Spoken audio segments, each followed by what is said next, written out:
Paye ton droitard épisode 2. Donc paye ton droitard, je vous rappelle le concept, on est avec Docteur Zoé et tour à tour on paye notre droitard, c'est-à-dire on fait découvrir un droitard pour voir, avec, l'autre un peu ce qu'il en pense, essayer de commenter tout ça et le but c'est à la fois que ce soit rigolo et à la fois qu'on puisse aussi, nous, répondre, apporter des arguments, apporter des analyses.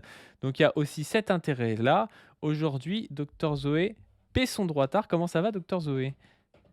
Bah, écoutez, ça va très bien, je vous ai mijoté, un droitard de qualité, j'ai envie de dire, un droitard avec, tout un tas de facettes, différentes, qui a été, extrêmement prolifique et donc il a fallu faire des choix. Voilà, il a fallu faire des choix, donc je l'ai calibré, pour Padu, sur des trucs précis où je pense que Padu aura des trucs, intéressants à nous dire. Donc, âme sensible.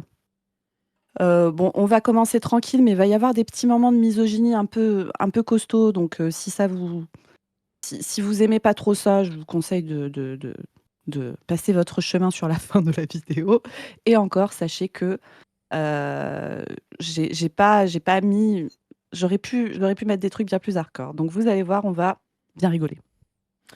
Alors, est-ce que tu peux nous parler un petit peu de Zoratar peut-être? Nous dire un peu, qui c'est? Voir si les gens connaissent Alors ou pas? voilà, donc sur le premier Payeton de Droitard, on n'avait pas forcément, c'était un mec qui était pas forcément très connu et tout et le but, c'est pas de déclencher, des trucs, de harcèlement et tout ça. Alors évidemment, on redit le truc, mais là, en fait, on parle des discours des gens, d'accord? Et on analyse des gens qui sont pas d'accord avec nous et nous, on analyse, différemment les choses, on apporte d'autres arguments. Le but n'est pas d'aller faire chier le gars, hein, évidemment. Et donc là, lui, il s'appelle L'Observateur. C'est un mec qui est connu, en fait, hein, sur internet, qui a une chaîne assez importante. Il fait du contenu depuis des années, et il fait un contenu, je vais laisser Padu, découvrir, petit à petit, mais il fait du contenu, on va dire un peu mascu, pas mal droite, hors masculinisme qui fait partie de du droitardisme. Et là, récemment, il a eu un arc islam, qu'on ne va pas traiter aujourd'hui. Voilà, en gros. Et donc pour vous mettre quand même un tout petit peu le personnage, c'est donc il fait du podcast, on voit pas son visage, on n'a pas son nom. Par contre, il en dit un petit peu sur sa vie. Alors, je n'ai pas tout vu, hein, mais j'ai vu quand même une bonne partie une partie relativement importante de ce qu'il a fait. Et donc, c'est un homme qui est, architecte et qui vit, au Royaume-Uni. Voilà, Ah oui, donc il est pas dans il le ré vit, déjà il est pas dans le réel. Je veux dire, déjà il alors, est architecte, il vit aux États-Unis, je suis désolé, voilà, c'est pas aux États-Unis, au Royaume-Uni, au monsieur, attention. Royaume-Uni. D'accord, d'accord, Voilà, d'accord. outre-Manche. Il est pas plus dans le réel, mais Il vit du côté du peuple ennemi de France, depuis des siècles, hein, donc bah, oui, il oui. com voilà, donc on va voir, il se peut que du coup, il soit un peu anglo-saxonisé et qu'en réalité, ça soit un peu un américanoïde. On va voir tout ça. Allez, on se lance sur ton premier extrait. Les extrémismes font des victimes essentiellement au sein des populations qui ont vu naître ces mêmes extrémismes. Lorsqu'on y pense, le communisme a fait des victimes dans le monde communiste essentiellement concentrées autour du bloc soviétique. Et ceux qui ont souffert du communisme, c'est les peuples communistes. Le communisme n'a pas fait de victimes dans le monde capitaliste. Ceux qui ont crevé de faim. Je suis désolé, il dit, le communisme, a fait des victimes, principalement là où c'est né. Il met Hegel et Marx, on aurait pu dire en Allemagne déjà. Je comprends même pas sa take déjà de base, parce que c'est plutôt Mmh, né du c'est coup en Allemagne si on prend Hegel et Marx. À la limite, Marx, on peut se dire un peu Angleterre, à Londres et tout, mais on pourrait se dire quand même que ça a pas trop de sens ce qu'il raconte et pourquoi il y a Hegel sur le truc. Après, il sait peut-être pas qui c'est Hegel, mais heu, il y a Hegel en gros, je vois pas trop le rapport du coup, enfin bref. On va peut-être le laisser parler un petit peu, mais c'est déjà un peu cringe, hein. Ceux qui sont morts de la faim ou du goulag ou de la violence policière ou de la violence militaire, eh bien c'est essentiellement les communistes. On dit que l'enfer est pavé de bonnes intentions. Le communisme a commencé comme un truc naïf, égalitariste et gentil. Le manifeste. C'est vraiment il y a vraiment un discours de normie en fait. Et ah ces bah mecs-là, là. ils osent pas avoir ça. Ils ont l'impression d'être, tu sais, les experts, un peu maîtres du monde, un peu genre ils connaissent tout. Et il a un discours de gros normie qui dit oui, les morts militaires. Les principales personnes qui ont fait des morts en URSS, ça s'appelle les nazis en fait. C'est les nazis qui ont tué le plus de soviétiques, hein, c'est pas Staline, hein. Aïe, aïe, De aïe. Marx et Hegel qui posent la base de l'idéologie communiste. Attends, elle est trop bien, c'est pas. Ah, j'étais pas prêt. Il croit pas que c'est Marx et Engels, il croit que c'est Marx et Hegel. Putain, je l'avais pas celle-là. Et oui. Ah là, Et non, oui, non, oui, non, là j'étais loin. Ah non, et là c'est cringe de fou, il est trop nul le gars. Le gars, il est persuadé que c'est Marx et Hegel, quoi. et oui, Anti. oui, je suis Le désolée, pas dû. Tu vas voir, ça va être dur. C'est en termes d'inadéquation entre ce qu'il pense maîtriser et ce qu'il maîtrise. Tu vas voir qu'on est sur de. C'est costaud. Hein. C'est vraiment très, très, très costaud. Non, mais alors je suis désolé, mais je crois que même en, je sais pas, peut-être en troisième, tu vois, t'apprends ça, Marx et Engels, tu vois. Je pense que j'ai appris ça, ouais. Quatrième, troisième, à un moment donné, tu traites du totalitarisme et tu fais Marx et Engels, tu vois. Et Hegel, en fait, tu sais pas trop qui c'est, je pense, à ce moment-là. Et c'est trop bizarre. En fait, il va même pas voir sur Wikipédia, tu vois, avant de faire une vidéo ou sur, tu sais, des sources un peu faciles, quoi. Vraiment, le Non, parce mec, qu'il sait. Il enfin, sait déjà. c'est trop bizarre, c'est trop bizarre. manifeste de Marx et Hegel, qui pose la base de l'idéologie communiste, explique de façon un peu naïve, un peu idéaliste, que la prise de conscience par les prolétaires de la lutte des classes mènera à une révolution et à l'appropriation des moyens de production par ces mêmes prolétaires. Sauf que Mais il a pas lu le texte, il croit que c'est. Enfin, c'est ça qui est trop cringe, c'est qu'il peut pas l'avoir lu, et puis il dit les bases du communisme sont posées dans le manifeste du Parti communiste.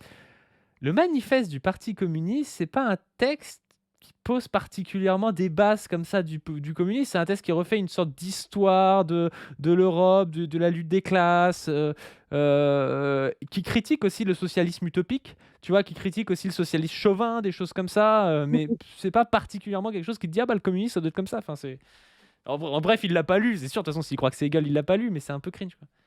Mais regarde l'image. En fait, je pense qu'il a lu Hegel and Marx After the Fall of Communism de David McGregor. C'est ça qu'il a lu, en fait. Tu penses qu'il est. Mais c'est quoi ce bouquin, hein, J'ai aucune idée. En fait, je n'ai. Alors moi, je n'ai pas. J'ai lu les autres trucs, mais ça, je l'ai pas lu. En tout Position cas, il met revue à Hegel et. lire. Position Oui, revue à c'est lu, sûr. il l'a sur sa Oui, table. alors, voilà, position revue a lu 100% des livres, hein, je vous rappelle. Hein. ce que Marx n'a pas compris, c'est que la création de richesse ne peut venir que du génie individuel, que de la Ça sort nulle part. volonté de puissance telle que définie par Nietzsche. Oula. Quoi, mais la Eh valeur. oui. Ah, mais c'est très très bizarre en plus comme truc, parce qu'il pourrait avoir une théorie de la valeur en mode c'est la rareté qui fait la valeur. Tu sais, genre un truc comme ça, de l'eau dans le désert, c'est plus rare donc ça a plus de valeur. Tu sais, les trucs que te sortent les droitards de base. Et donc Marx a tort parce que lui il croit que c'est le travail qui fait la valeur. Souvent ils disent ça, les droitards. Mais lui il a même pas la base en fait. En fait, c'est même pas un bon droitard, tu vois. C'est un gars, il arrive, le mec, tu sais, il cuisine italien et il te dit ouais, je cuisine trop bien français, tu vois. Genre, il comprend même pas qu'il est hors sujet, le mec, tu vois. C'est ça. C'est ça, c'est ça. Et tu vas voir, la suite est incroyable. Hein. Je pense que tu n'es pas prêt. Et non des masses que Nietzsche lui-même qualifie d'insignifiants. Le propre du Quel rapport avec Nietzsche? En vrai, comment peut y avoir 63 000 pélos qui écoutent des conneries comme ça? 63 000 personnes qui écoutent un gars qui dit que la valeur, elle vient de la volonté de puissance et non des Et non. masses, tu vois. Genre, ça veut rien dire comme phrase. Et non. Et non, et non. génie créatif est qu'il ne peut pas être collectif. Donnez le contrôle d'Apple, par exemple, à ses salariés et vous verrez ce qu'ils en feront. Si Apple existe, c'est qu'il y a eu un homme, Steve Jobs, qui avait cette vision et qui l'a créée, qui l'a concrétisée. Un ensemble C'est là de... où ces mecs sont trop cons, parce que les trucs genre Apple, Google et tout, c'est des espèces de vraiment de structures très très socialisées. Et Ouais. ils prendraient. Non, mais tu prends des petites entreprises. Tu prends un meilleur ouvrier de France de pâtisserie et tu dis voilà, ce mec-là, il est. Autant lui, il a peut-être un génie individuel, entre guillemets, même si souvent il a deux, trois mecs qui bossent avec lui et tout, tu vois. Et puis en plus, même s'il a eu une formation collective, éducationnelle et tout. Mais là, c'est n'importe quoi. Si tu veux, le mec qui te dit Google, où tu vas avoir plein d'ingénieurs, des IA et tout, qui bossent pour savoir comment produire, quoi produire, il dit ah, c'est un seul mec en haut qui choisit tout. Tu vois, enfin, c'est ridicule. Enfin, je suis désolé, Son Apple, génie c'est devenu de la créatif. merde depuis la mort de Steve Jobs. Selon lui, Apple, là, ça devrait s'écrouler, en fait. Si tout tenait sur Steve Jobs, Apple devrait s'écrouler. J'ai pas l'impression que ça s'écroule. Ne lui dis pas que Steve Jobs est mort. Je crois qu'il n'est pas au courant. Steve Jobs n'est pas mort et Hegel non plus. Exactement. de Et masse Hegel et ne Engels sont la même personne. peut Il n'y a pas pas beaucoup de générer lettres qui diffèrent. de génie. Et le communisme a commencé comme un truc gentil, on va partager les richesses équitablement et on va se réapproprier. Surtout que tu vois, s'il y a bien un gars aussi qui croit au génie, c'est Hegel, tu vois. Ben oui, Hegel, il croit au génie, il croit à Napoléon, au grand personnage, tu vois. Donc le mec, il met Hegel en gros, il dit regardez, ce mec-là, c'est pas bien. Moi, ce que je dis, c'est qu'il faut qu'il y ait des génies, tu vois. Bon, Hegel est moins conclu, hein, mais. heureusement. Les moyens de production. Donc les gens ont testé, ils ont dit mais c'est génial, mais quelle idée formidable, se partager les ressources de façon égale, mais quelle idée lumineuse. Et donc Mais non, mais il y a rien qui. Enfin, je suis désolé, je coupe tout le temps, mais les ressources et les moyens de production, c'est pas la même chose. C'est Ah, entre une usine et puis l'eau d'une rivière, c'est pas pareil, tu vois. Enfin. Donc, ils ont mis ça en application, ils ont viré le tsar et sa cour, et les communistes ont pris le pouvoir. En 1917, le tsar, le régime tsariste a été renversé. Et pendant les premières années, ben forcément, dans un climat pareil, tous les riches, tous les producteurs, tous les gens qui réfléchissent, tous les gens qui les créent la producteurs, richesse hein. se sauvent. Tu restes pas dans un... Pourquoi il associe les riches aux producteurs alors que le propre quand même du tsar et de sa famille, c'était d'être parasitaire, tu vois. Enfin, ils sont même pas cohérents, ces mecs. Ils n'ont pas beaucoup, ils ont pas beaucoup taffé a priori, mais oui. Mais ils Non, avaient mais le génie. tu vois, on critique beaucoup de gars, mais tu prends un mec, allez, on va dire du bien d'un droitard. Tu prends un mec comme le doc, tu vois. Le Mm. doc, il lit les bouquins dont il parle, tu vois. Alors, il peut ne pas avoir une analyse de zinzin, mais tu vois que le gars, il y a un peu de sérieux, tu vois. Il lit le bouquin, machin. Là, c'est quoi ce gars, tu vois? Genre, il te sort Hegel et Marx, il te sort des trucs complètement cons sur Steve Jobs qui est mort depuis 10 ans et tout. Enfin, dans une ambiance pareille. Et au bout de quelques années, eh bien l'Union soviétique finalement commence à avoir des problèmes, commence à avoir des problèmes de production, commence à avoir des problèmes économiques, commence à avoir des problèmes de richesse, de ressources. Et ce que les... après, c'est très très intéressant parce que ça montre l'inconscient d'un mec. Parce que s'il y a bien un truc que les droitards avouent normalement sur l'URSS, c'est qu'il y a un productivisme fulgurant, tu vois. C'est que ça a Ben, c'est ça. fonctionné au moins pendant 30 ans, tu vois. Il y a eu un bond incroyable entre une Russie féodale qui a fini par devancer les États-Unis dans la course spatiale, la conquête spatiale en Et 30 ans, tu vois. qui balance Spoutnik 30 ans après, quoi. Oui, oui, non, mais et tu vois, lui, je pense qu'il est même pas au courant de ça. Je pense qu'il croit vraiment que, tu vois, 1917, pendant 3-4 ans, ça tourne encore, et à partir de 21-22, ça s'effondre, tu vois. C'est comme ça qu'il voit le truc. Et puis en plus de ça, en fait, c'est des gens qui sont aussi, je pense, prisonniers du mythe, tu vois, un peu prisonniers de.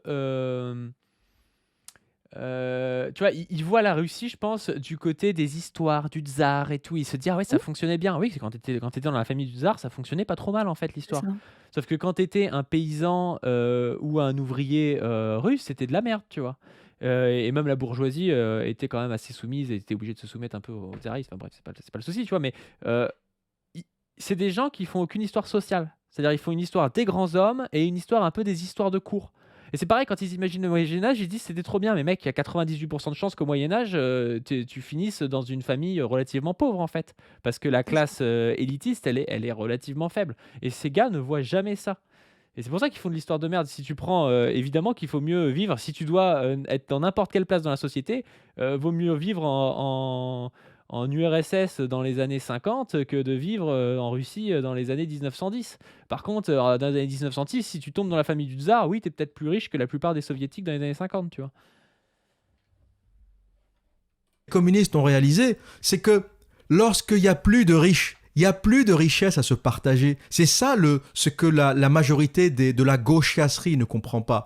C'est que Hein, c'est ce que lorsque tu tu comprends pas, crois toi, pas qu'en During. virant les riches, tu partageras la richesse équitablement, Oui, ils sont trop Enfin, je suis désolé. Là, il y a vraiment un manque de sérieux. Le mec, il bosse pas, il raconte n'importe quoi. Pourquoi, si tu vires les riches, il y a plus de richesse, tu vois. Il va C'est t'expliquer n'importe après. quoi. la Il va réalité t'expliquer c'est après que qui en a la virant volonté. les riches, il n'y aura plus de richesse à se partager.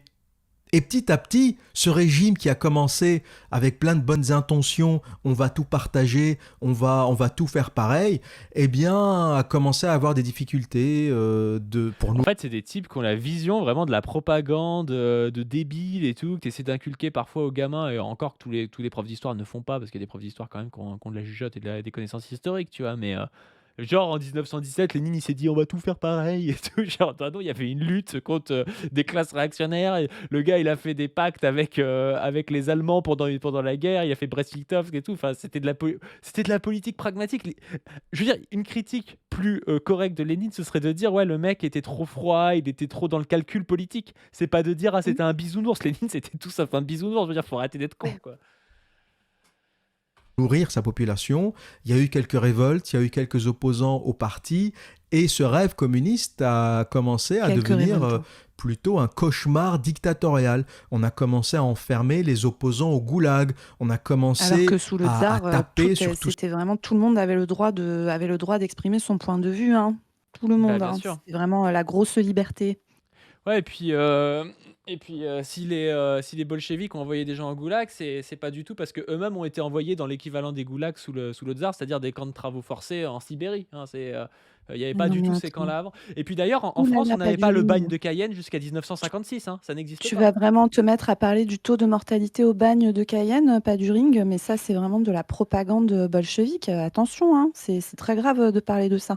Je te Ouais. rappelle que les communistes sont méchants et que le monde libre est gentil et libre. C'est comme ça la vie, c'est ça la réalité. Alors, le pire taux en France de mortalité dans un bagne, c'est pas le bagne de Cayenne, c'est celui de Poulot-Condor, où on envoyait les Indochinois. Je crois que c'est 80% parce qu'en fait, les mecs étaient mis dans Mmh. des cages à lions. Donc, en fait, ils pouvaient pas être debout. Donc, ils finissaient souvent paralysés à force. Tu sais, ils étaient toujours plus ou moins soit accroupis, soit en tailleur ou je sais pas trop quoi. Et du coup, ils finissaient paralysés. Ils finissaient tous par crever là-bas, donc à 80%, tu vois. C'est pas Euh, mal 80 en mortalité, ouais. c'est un peu beaucoup, c'est beaucoup. Ah bah oui, oui, c'est un petit peu beaucoup, ouais. C'est un petit peu beaucoup par rapport à ça, si on veut faire des comparaisons. Les camps de concentration nazis, c'est 55%, Mmh. ce qui est déjà pas mal. Les goulags, je crois que c'est entre 5 et 8%. Les goulags, tu as C'est des beaucoup, hein, conditions. Ah bah c'est déjà beaucoup, ouais, tu as des conditions qui mais sont c'est vachement difficiles, moins, en fait. mais c'est vachement moins parce que le but, c'est pas de tuer les gens, le but, c'est de les envoyer bosser. Alors oui, c'est pas super parce que tu bosses en Sibérie, tu bosses dans des trucs à la con, c'est dur. Mais le but, c'est d'essayer de les réintégrer après quand même, tu vois. Donc le, le but, c'est pas de tuer un tiers de la population en fait, alors que par contre, chez les nazis ou dans les colonies, nous, on s'en foutait en fait de tuer les mecs. C'est ça et encore une fois, là, le but, c'est pas de dire, le goulag, c'était super, hein, pour les gens, pas très malins qui nous écoutent, désolée.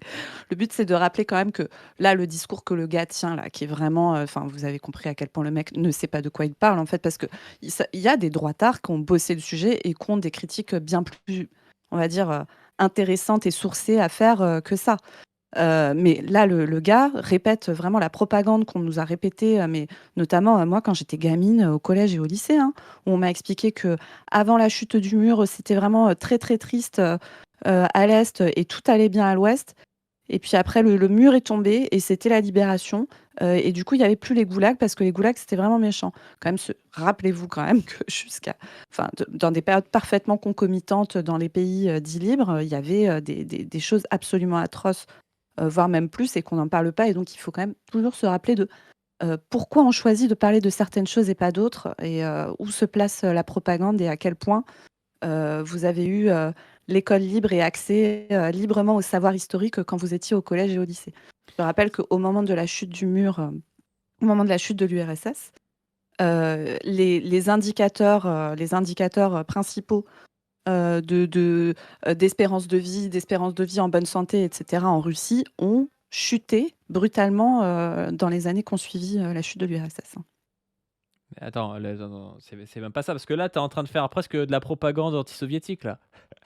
Heu, les années 90 en Russie, c'est environ 5 millions de morts, je crois un peu plus, Ça, on peut regarder si tu veux, et c'est environ 2 à 3 fois plus de morts que les goulags. La exactement. libéralisation du pays, c'est 2 à 3 fois plus de morts que les goulags, faut quand même l'entendre ce chiffre. Ouais, ouais. Comment ça s'appelle? La thérapie de choc. La thérapie de choc en URSS, c'est, le moment de la Et si tu les trouves, libéralisation. mets les courbes de mortalité parce que c'est un truc de fou. Au pire, on les mettra en post-prod, je les ai pas là sous les yeux. Ouais. Et oui, là, j'avais le truc du bagne de Poulot-Condor. En fait, comme ils ont laissé des mecs dans des cages à tigres pendant des années en position accroupie, en fait, quand ils ressortaient, ils étaient paraplégiques, en fait. Ils pouvaient plus utiliser leurs jambes parce que les mecs étaient accroupis, en fait, pendant des années. Parce qu'il n'y avait pas d'autres positions possibles dans ces cages-là, tu vois. T'imagines le niveau de déshumanisation des gens qu'il faut, et c'est la Oui, France qui a mais fait ça. C'était pour apporter la civilisation, pas du et construire des routes. C'est pour ça. C'était gentil. C'était le monde Bah oui, libre. bah oui, c'était le monde libre, ouais, c'était beau. Mais en fait, Ouais. ça renvoie quand même au concept d'idéologie. C'est-à-dire, quand tu as un discours, faut pas se dire est-ce que c'est des faits ou pas le discours, ça veut rien dire. Il y a toujours des valeurs cachées derrière les faits. Si tu présentes, moi je peux présenter l'URSS d'une manière où on se dit c'est horrible, tu vois. Tu dis ah il y avait des goulags, il y avait ouais entre, je sais pas, il y a eu 1,6, je crois qu'il y a eu 1 653 000 morts ou un truc comme ça parce que les morts tu sais, sont très, comme c'était planifié, on sait à peu près qui est mort dans les Mmh goulags. mh. Donc c'est énorme, tu vois. Ouais. Tu dis ça, tu dis il y a eu des procès politiques, il y a eu, enfin voilà, il y a eu plein de trucs qui étaient très compliqués, tu vois, en URSS. Donc tu te dis c'est horrible. Tu peux le présenter d'une manière, tu dis ah bah, on a vacciné tout le monde, on a éduqué tout le monde, il y a eu un taux d'alphabétisation. Tu peux le présenter d'une manière aussi très améliorative. Et l'idéologie, en fait, c'est de faire que d'un côté pour l'URSS, par exemple, de dire c'était horrible, et puis de l'autre côté de dire les États-Unis c'était super bien, sans rappeler que les États-Unis ils interdisaient le mariage entre les noirs et les blancs, qu'ils ont balancé des bombes atomiques sur des gens, que jusque dans les années 60-70, on n'avait pas le droit de parler de la théorie de l'évolution dans certains États parce qu'en fait, la théorie de l'évolution allait à l'encontre des croyances créationnistes qu'il y avait. Enfin, il y a plein de choses horribles. On te dit d'un côté, il y a Lysenko, c'est horrible, l'Union soviétique, mais est-ce qu'on te rappelle qu'on interdisait de parler de Charles Darwin dans dans certains États des États-Unis jusqu'en années 60-70, tu vois. C'est ça le Mmh. problème de l'idéologie, c'est toujours présenter d'un côté la chose et de l'autre côté non. Et le problème, c'est que quand on dit ça, on a l'impression qu'on est en train de défendre l'Union soviétique, le goulag ou je sais pas quoi, mais personne aujourd'hui est pour le goulag en France en 2024, tu vois, c'est pas le souci. Oui, évidemment, hein. Mais c'est que demander à un pays qui s'est libéré, qui est devenu un pays qui était l'ennemi numéro un de tout le camp capitaliste, dans le même temps, ils auraient dû abolir le système carcéral. Enfin, tu vois, ils auraient dû tout faire en même temps. Et de l'autre côté, les mecs, ils avaient des bagnes où il y avait 80% de morts. On n'en parle jamais. Ils étaient ultra racistes, ségrégationnistes, sexistes. Ils avaient des colonies, ce que n'avait quand même pas l'Union soviétique, tu vois. Et ça, Mmh. par contre, on dit rien dessus, tu vois. Je veux dire, Alors tu on est dis dans un que pays où on avait tu sais, quand il y a eu un espèce de zoo pour les biscuits Saint-Michel, là, les biscuits mmh, Bamboula, là. Dans les années c'est ça. 90, en France, on avait un zoo humain en France. Mmh. Et on vient donner des leçons à la terre entière, tu vois. Enfin, c'est quand même hallucinant, hein. Et je me permets de te reprendre, Padu, tu dis que personne n'est pour le goulag en France actuellement. Alors je te rappelle que Tatiana Ventose est pour envoyer casser des cailloux au Kerguelen, aux délinquants, hein. Il me semble que donc elle est pour. Enfin, en tout cas, moi j'ai entendu ça, hein, qu'il y avait assez de cailloux à casser au Kerguelen pour tout le monde. Ouais, faut aller aussi pour tirer à balles réelles, je crois. Donc, C'est voilà. ça. Donc il y a quand même 2-3 personnes qui sont team travaux forcés, hein. Mais non, mais c'est ça le pire, c'est que les mecs comme le gars qu'on regarde là, c'est des types qui sont dans des sphères où il y a des énormes droitards qui ont un rapport avec le nazisme plutôt ambigu, qui a Mmh, fait 100 fois pire que l'URSS, et contre qui l'URSS aussi, parce que l'URSS qu'on ne dit pas, c'est que dans les morts, moi j'ai pas mal étudié les morts au goulag. Quelles mmh. sont les années où il y a le plus de morts au goulag? Est-ce que tu le sais? Non, je sais pas. C'est pendant la Seconde Guerre mondiale. Pourquoi? Parce que pendant la Seconde Guerre mondiale, il y a un effort de guerre. La moyenne de morts au goulag, c'est 5,4%. Mmh, 5,4%, mais par contre, il y a, je sais plus, genre 20% de morts ou un truc comme ça, ou plus, tu vois, pendant la Seconde Guerre mondiale, pendant les années mmh, 43, je crois, parce il y a l'effort de Stalingrad, tu vois, et donc du coup, mmh, ils font turbiner les mecs comme des cons dans les goulags, tu vois, et après, du coup, mmh. ça augmente le taux de mortalité dans les goulags moyens.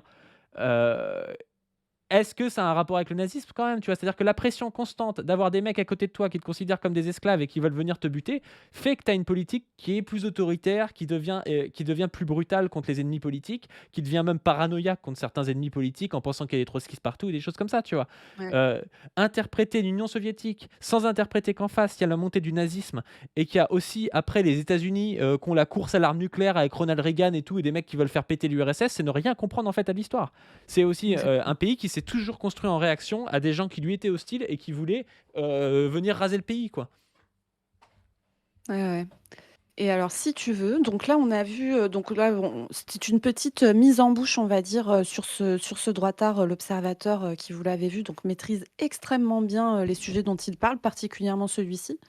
Alors je sais pas, vous avez vous avez loupé la miniature de la vidéo, mais en fait à la base c'est une vidéo qui s'appelle «Tour de France quand le féminisme fait du mal aux femmes». Voilà.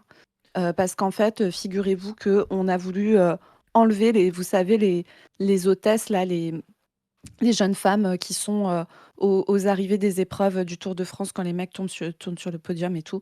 Et donc, il explique voilà, que c'est très très grave que les féministes empêchent les belles femmes d'avoir ce type de métier parce que sinon, il ne va leur rester que OnlyFans.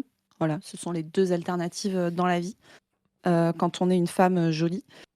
Donc ça, c'était très intéressant. Mais si vous voulez, est-ce que vous voulez savoir l'analyse de l'observateur pour savoir pourquoi les gens sont racistes?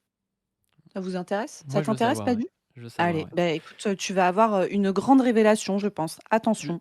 je suis chaud, je réponds juste à une remarque dans le chat parce que genre, je remarque qui m'énerve, c'est les gens en URSS faisaient la queue pour avoir à bouffer. Alors je rappelle que dans les années 60, on mange mieux en URSS qu'en France, hein. Niveau nombre de calories, il Mmh. y a des courbes.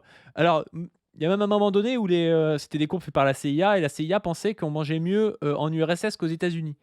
Or, de ce que j'ai compris, c'est Jacques Sapir, une fois qu'il m'avait repris là-dessus, il m'avait dit en fait, c'est faux, c'est que les CIA s'est trompé parce qu'en fait, ils produisaient plus de bouffe, mais ils en perdaient parce qu'ils entretenaient mal leur silo à grains. Du coup, ils perdaient un peu de bouffe et du coup, ils bouffaient un peu moins bien, mais genre, ils bouffaient genre 2900 calories par personne, tu vois. Ils bouffaient largement, limite trop, tu vois. Et on bouffait plus en URSS qu'en France, donc c'est pas vrai. Et encore une fois, tu as des pays communistes ou des pays même pas communistes où ils mangent mal et où c'est aussi la faute de la pression impérialiste. Je suis désolé, à Cuba, quand il y a un blocus et un embargo autour de Cuba et qu'on vient dire ah, ils ont pas de médicaments, c'est la faute du communisme. Non, c'est la faute de l'embargo. En fait, c'est pas la faute du communisme. S'il y a pas de, si un jour il y a pas d'huile d'olive à Cuba, tu vois, ça a pas de sens. C'est la faute de l'embargo qui les empêche de faire du commerce. Du coup, on va passer à l'autre vidéo. Alors, c'est à quelle minute? Je reprends ça. Ah, c'est pas Alors moi qui me suis attends, planté. En voilà, réalité, c'est mon, comment ça s'appelle pourquoi les gens sont racistes? Alors vas-y, va à 25-53 jusqu'à de 28. la distribution. Et voilà ce qui crée de l'aigreur, voilà ce qui crée du racisme, c'est cette injustice. Les gens ne sont pas racistes par essence, il y en a peut-être, mais dans la majorité des cas, les gens le deviennent. C'est ça qu'il faut comprendre, hein, ceux qui parlent du racisme primaire ou ceux qui ont le mot racisme à la bouche toutes les 30 secondes. Il y a peut-être une minorité de la population qui ont un racisme primaire, voilà, qui pensent qu'on ne peut pas vivre Regardez avec l'image, quelqu'un hein. de différent. D'accord, très bien, ça existe. Ce que L'image, j'allais c'est dire, des meufs. l'image est incroyable. L'image, c'est des meufs qui sont dans une soirée pour riches en train de sabrer du champagne grâce à la CAF, hein. Voilà, L'image est trop bien, hein. grâce à la Existe, CAF, hein. je respecte leur point de vue, c'est leur problème. Mais pour la grande majorité des gens, tu deviens raciste. Tu prends le RER. Pourquoi il a dit attends, il y a des gens qui ont un racisme primaire, je respecte leur point de vue. Oui, oui.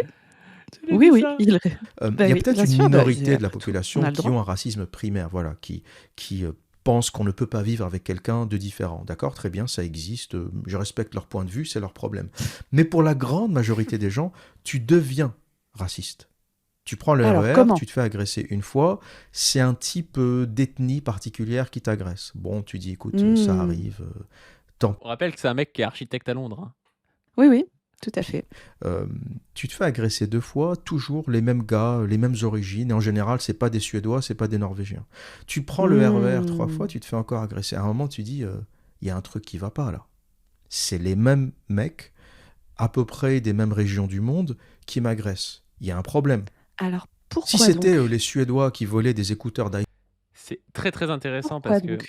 c'est là, enfin, le racisme c'est une idéologie surtout qui va toucher les classes intermédiaires, la petite bourgeoisie en crise et tout, qui va se former autour du racisme, son idéologie, son système de pensée, sa vision du monde.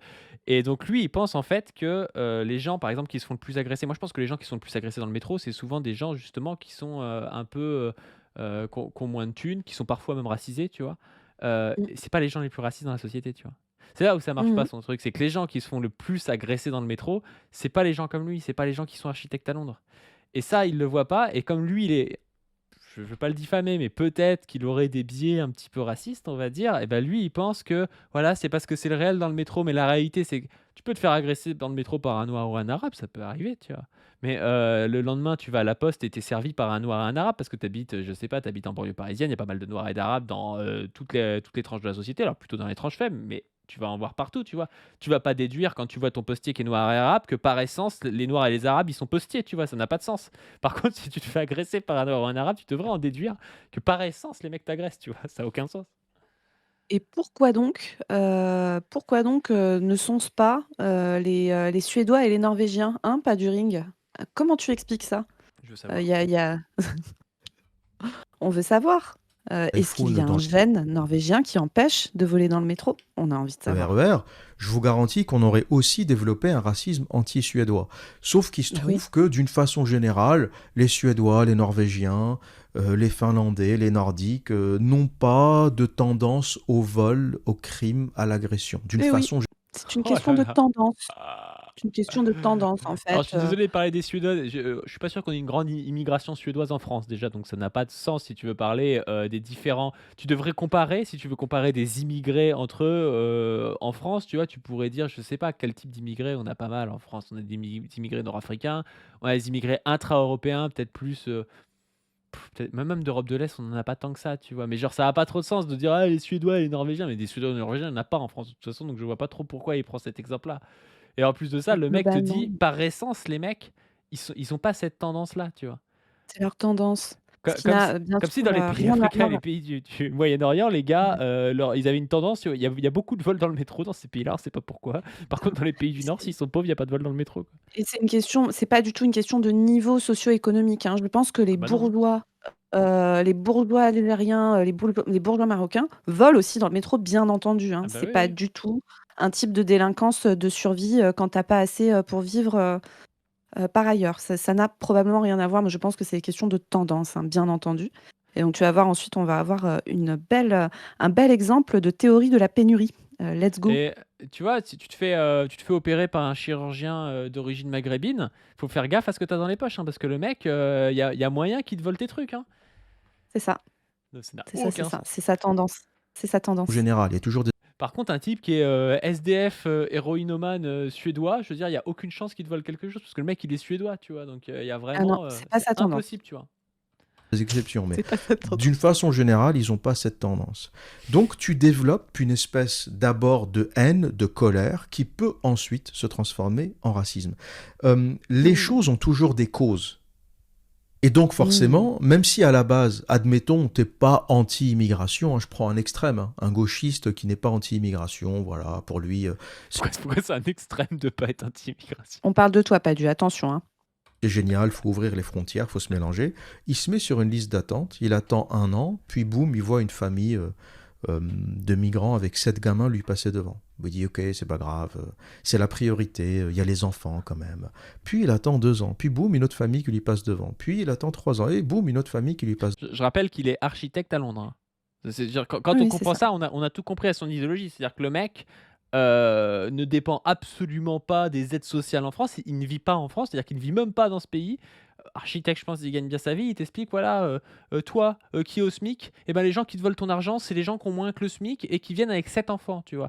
Alors je suis désolé, je pense qu'il y Exactement. a beaucoup de Français en plus, même s'ils se font pas passer devant, par des, migrants avec 7 enfants, ça les gênerait même pas qu'une famille avec 7 enfants te passe devant dans une file d'attente, tu vois? Moi si, je vois une mère avec 7 enfants et tout qui galère, je m'en bats les couilles qu'elle me passe devant. Mais de la manière générale, elle te passe pas devant, en fait, c'est pas vrai, tu vois? Il y a jamais un moment donné où, tu as un rendez-vous à la CAF, tu as rendez-vous, chez le médecin, tu as rendez-vous, à l'école et tout et on te dit: «Ah bah non, en fait, il y a encore une famille migrante qui vous passe devant, revenez demain», tu vois? Ça n'arrive jamais ce truc-là, tu vois? Alors là, je précise, là, il parle des attributions de logements sociaux. Juste avant, je vous mets un petit contexte. Il déplore le fait que les attributions de logements sociaux, effectivement, il y a, une priorité qui est donnée, aux familles avec enfants et particulièrement aux mères isolées avec enfants. Et donc lui, il explique que dans son schéma de pensée, dans son schéma, moral, normalement, c'est comme quand tu fais la queue, c'est-à-dire que c'est premier arrivé, premier servi et qu'il y a Mais aucune il est raison de faire, une hiérarchisation d'urgence entre les gens. Donc le mec n'est pas au courant que même au supermarché, il y a une queue prioritaire pour les gens mais qui peuvent ça moins s'appelle même attendre la que les autres. politesse, tu vois? Un peu, tu vois? Au bout Voilà, d'un c'est ça, moment. enfin, le mec ne sait pas et donc c'est dans son système de pensée. Donc là, il explique que voilà, le gauchiste français pro-immigration, quand il attend son logement social et qu'il voit des familles avec enfants lui passer devant, oh vas-y, laisse-le finir, là, il va Heu, expliquer.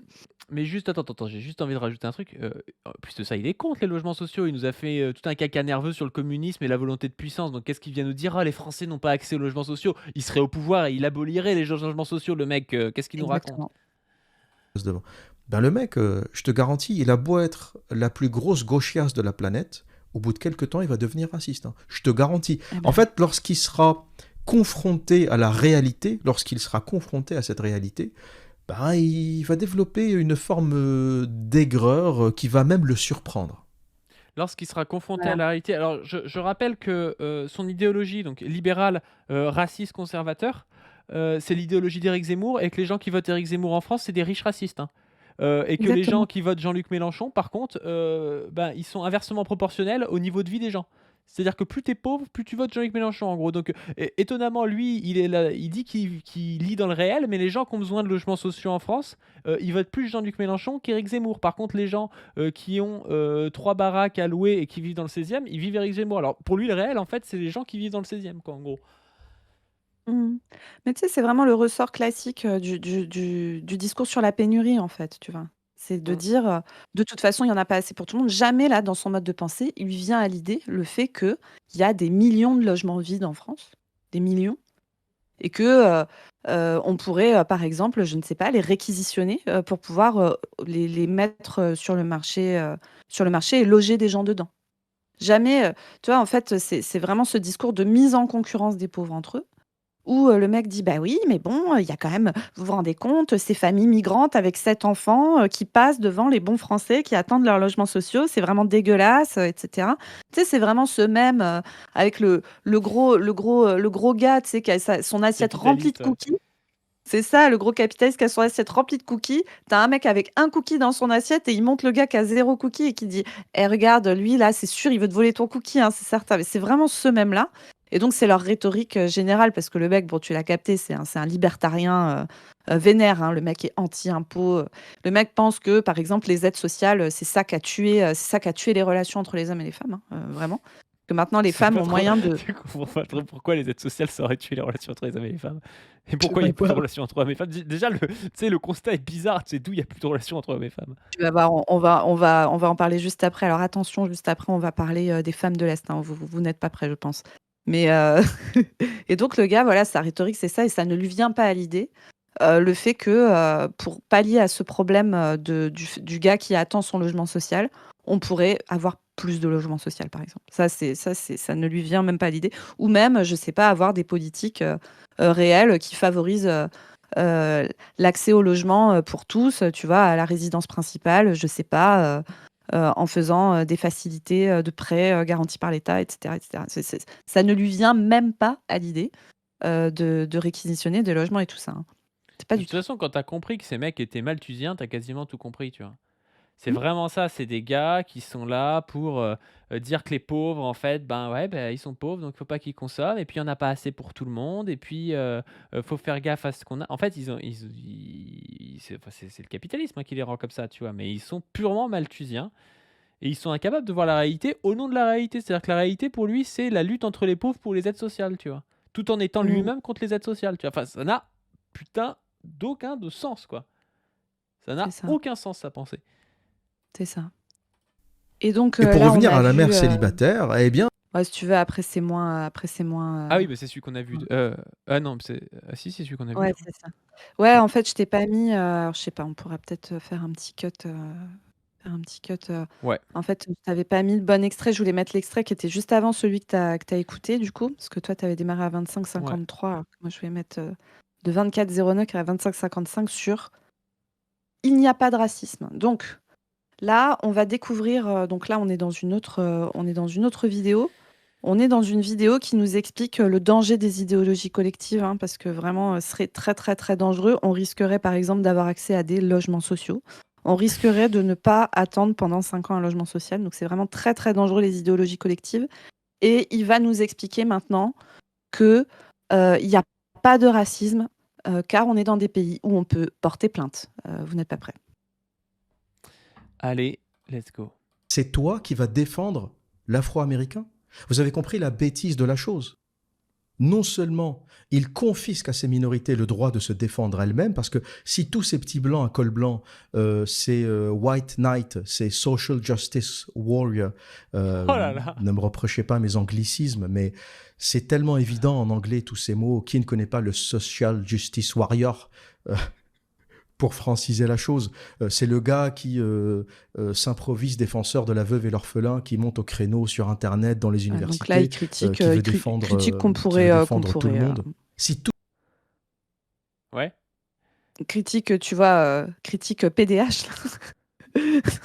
Non, mais Non, mais en critique, gros, mais on peut être d'accord, je veux dire, mais voilà, lui-même s'autoproclame défenseur des riches et des milliardaires contre les mères qui ont 7 enfants, tu vois. Je veux dire, je préfère à la limite un social justice warrior, même si des fois c'est un peu ridicule, qui va s'autoproclamer défenseur de tout, tu vois, qu'un mec qui est défenseur des gens contre les femmes au foyer avec enfants, les femmes, pas au foyer, mais les femmes, les mères célibataires.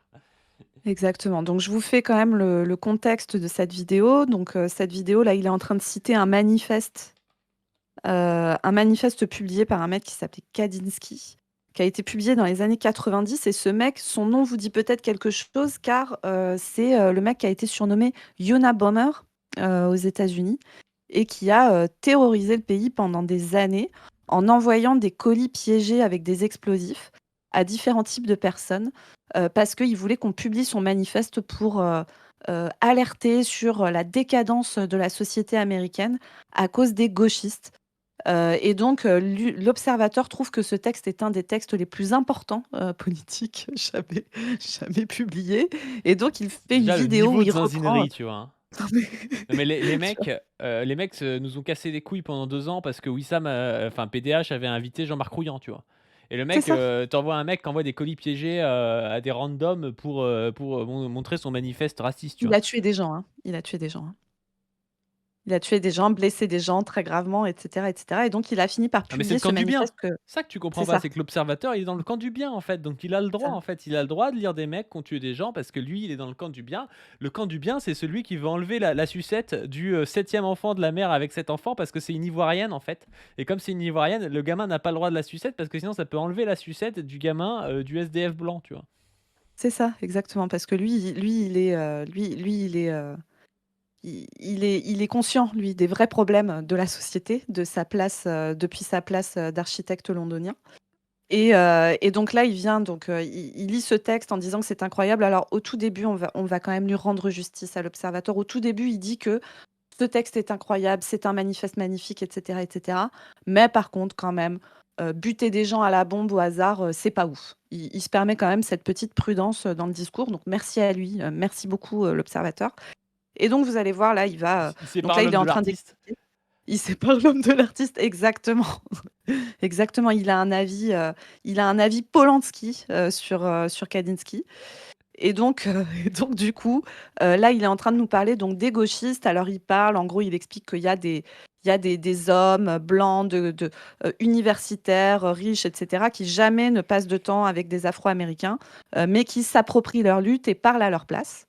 Voilà, donc critique. C'est en partie vrai, hein, c'est en partie vrai, hein. Oui, qui est partiellement réel, parce qu'en plus, vous avez dû voir l'image juste avant, mais il met des images de SOS Racisme, etc., qui est vraiment, pour le coup, une version de l'antiracisme avec laquelle, je pense, la majorité des courants de gauche aujourd'hui, et notamment des courants antiracistes, sont très en opposition. Après, le problème, c'est que c'est des mecs, attends, c'est des gars qui ont 10 ans de retard, je suis désolé. La vidéo, elle est sortie il y a 1 mois. Et le gars, il est encore là à boucler sur SOS Racisme et sur les SJW, tu vois. Genre, le mec, mais il vit dans le passé, quoi.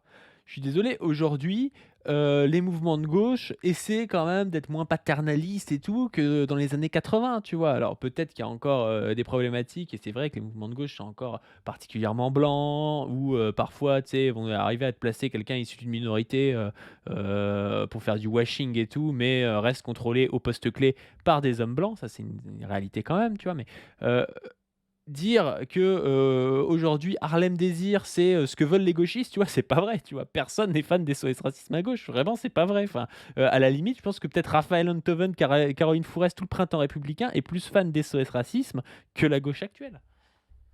Ouais, carrément. Mais alors, en plus, bon, tu as vu, j'ai commencé par sa critique du communisme pour que vous voyiez à peu près à quel point le mec est sérieux dans les sujets qu'il traite.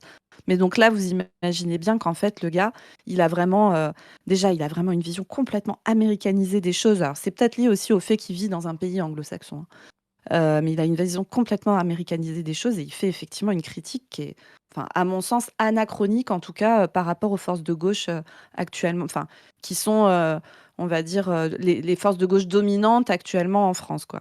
Mais tu Donc vois, moi, vas-y, on va le laisser. je suis pas pour le discours sur le séparatisme, mais ce genre de gars, tu vois, il est plus français au bout d'un moment, tu vois. Et ça, c'est un americanoïde mental. Il vit dans un autre pays, c'est un bourgeois londonien. Il n'est plus français, tu vois. Moi, je suis pour le laisser là-bas et déchoir la nationalité de ce genre de mec. Ça y est, l'observateur a rendu Paduring, a rendu Paduring complètement zinzin. Ça y est, Paduring veut la déchéance de nationalité pour les droitards. Les droitards américanoïdes, déchéance de nationalité selon Paduring, hein, voilà, hein. C'est son avis, hein. C'est ça qu'il a dit, hein. Tous ces gens s'écarter du champ de la défense des minorités, ben, qu'est-ce qui va se passer? Les minorités vont se défendre elles-mêmes. T'es Mais dans attends, un attends, attends, pays. est-ce que lui, il est pour que les minorités se défendent elles-mêmes? Moi, je veux bien. Jusqu'à là, je le suis un peu, ok, il y a du paternalisme et tout, mais est-ce que lui, on l'a vu soutenir l'autonomie antiraciste? Est-ce que ce gars soutient l'autonomie antiraciste? J'ai pas Tu vas l'impression. voir, si, il a sa propre version de l'autonomie antiraciste, tu vas voir. Pays libre. T'es opprimé, t'as vécu une injustice, t'as vécu une discrimination, t'as été victime de racisme. T'es dans un pays libre. Tu prends un avocat et tu réclames tes droits. Et On ben n'est pas voilà, dans la jungle. Aujourd'hui, il faut arrêter. On Toutes les n'est ben oui, pas dans la minorités qu'on jungle. appelle les minorités mais enfin, Paduring, c'est évident. On n'est pas dans Si, la si, jungle, c'est la meilleure phrase, c'est pour parler des mouvements de racisés et tout. Le mec, il dit on n'est pas dans la jungle et tout, c'est le bah vieux oui. truc de merde, le vieux de whistle Non, mais raciste. c'est vrai ça.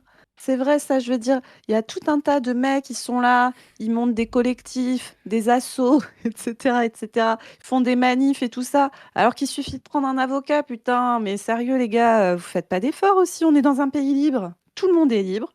Il suffit de prendre un avocat et puis d'aller faire valoir vos droits. Enfin, je veux dire, c'est évident. Qu'est-ce qui pourrait mal se passer avec cette méthode? Je vous pose la question. Qu'est-ce qui pourrait mal se passer? Et c'est De marrant mauvaise foi aussi, hein. parce que tu vois, tu prends les libertariens, parce que je pense que comme tu disais, il est libertarien ce gars-là, et ben, ils Alors pensent oui, beaucoup comme ça, oui, ils sont très c'est légalistes. un Ils libertarien. pensent Ouais, voilà ouais. qu'il y a un droit, mais eux ils pensent qu'il y a un droit naturel. Tu sais. Il y a le droit naturel et après bon, si on se débrouille entre nous avec le droit naturel, on peut arriver à se dépatouiller quoi.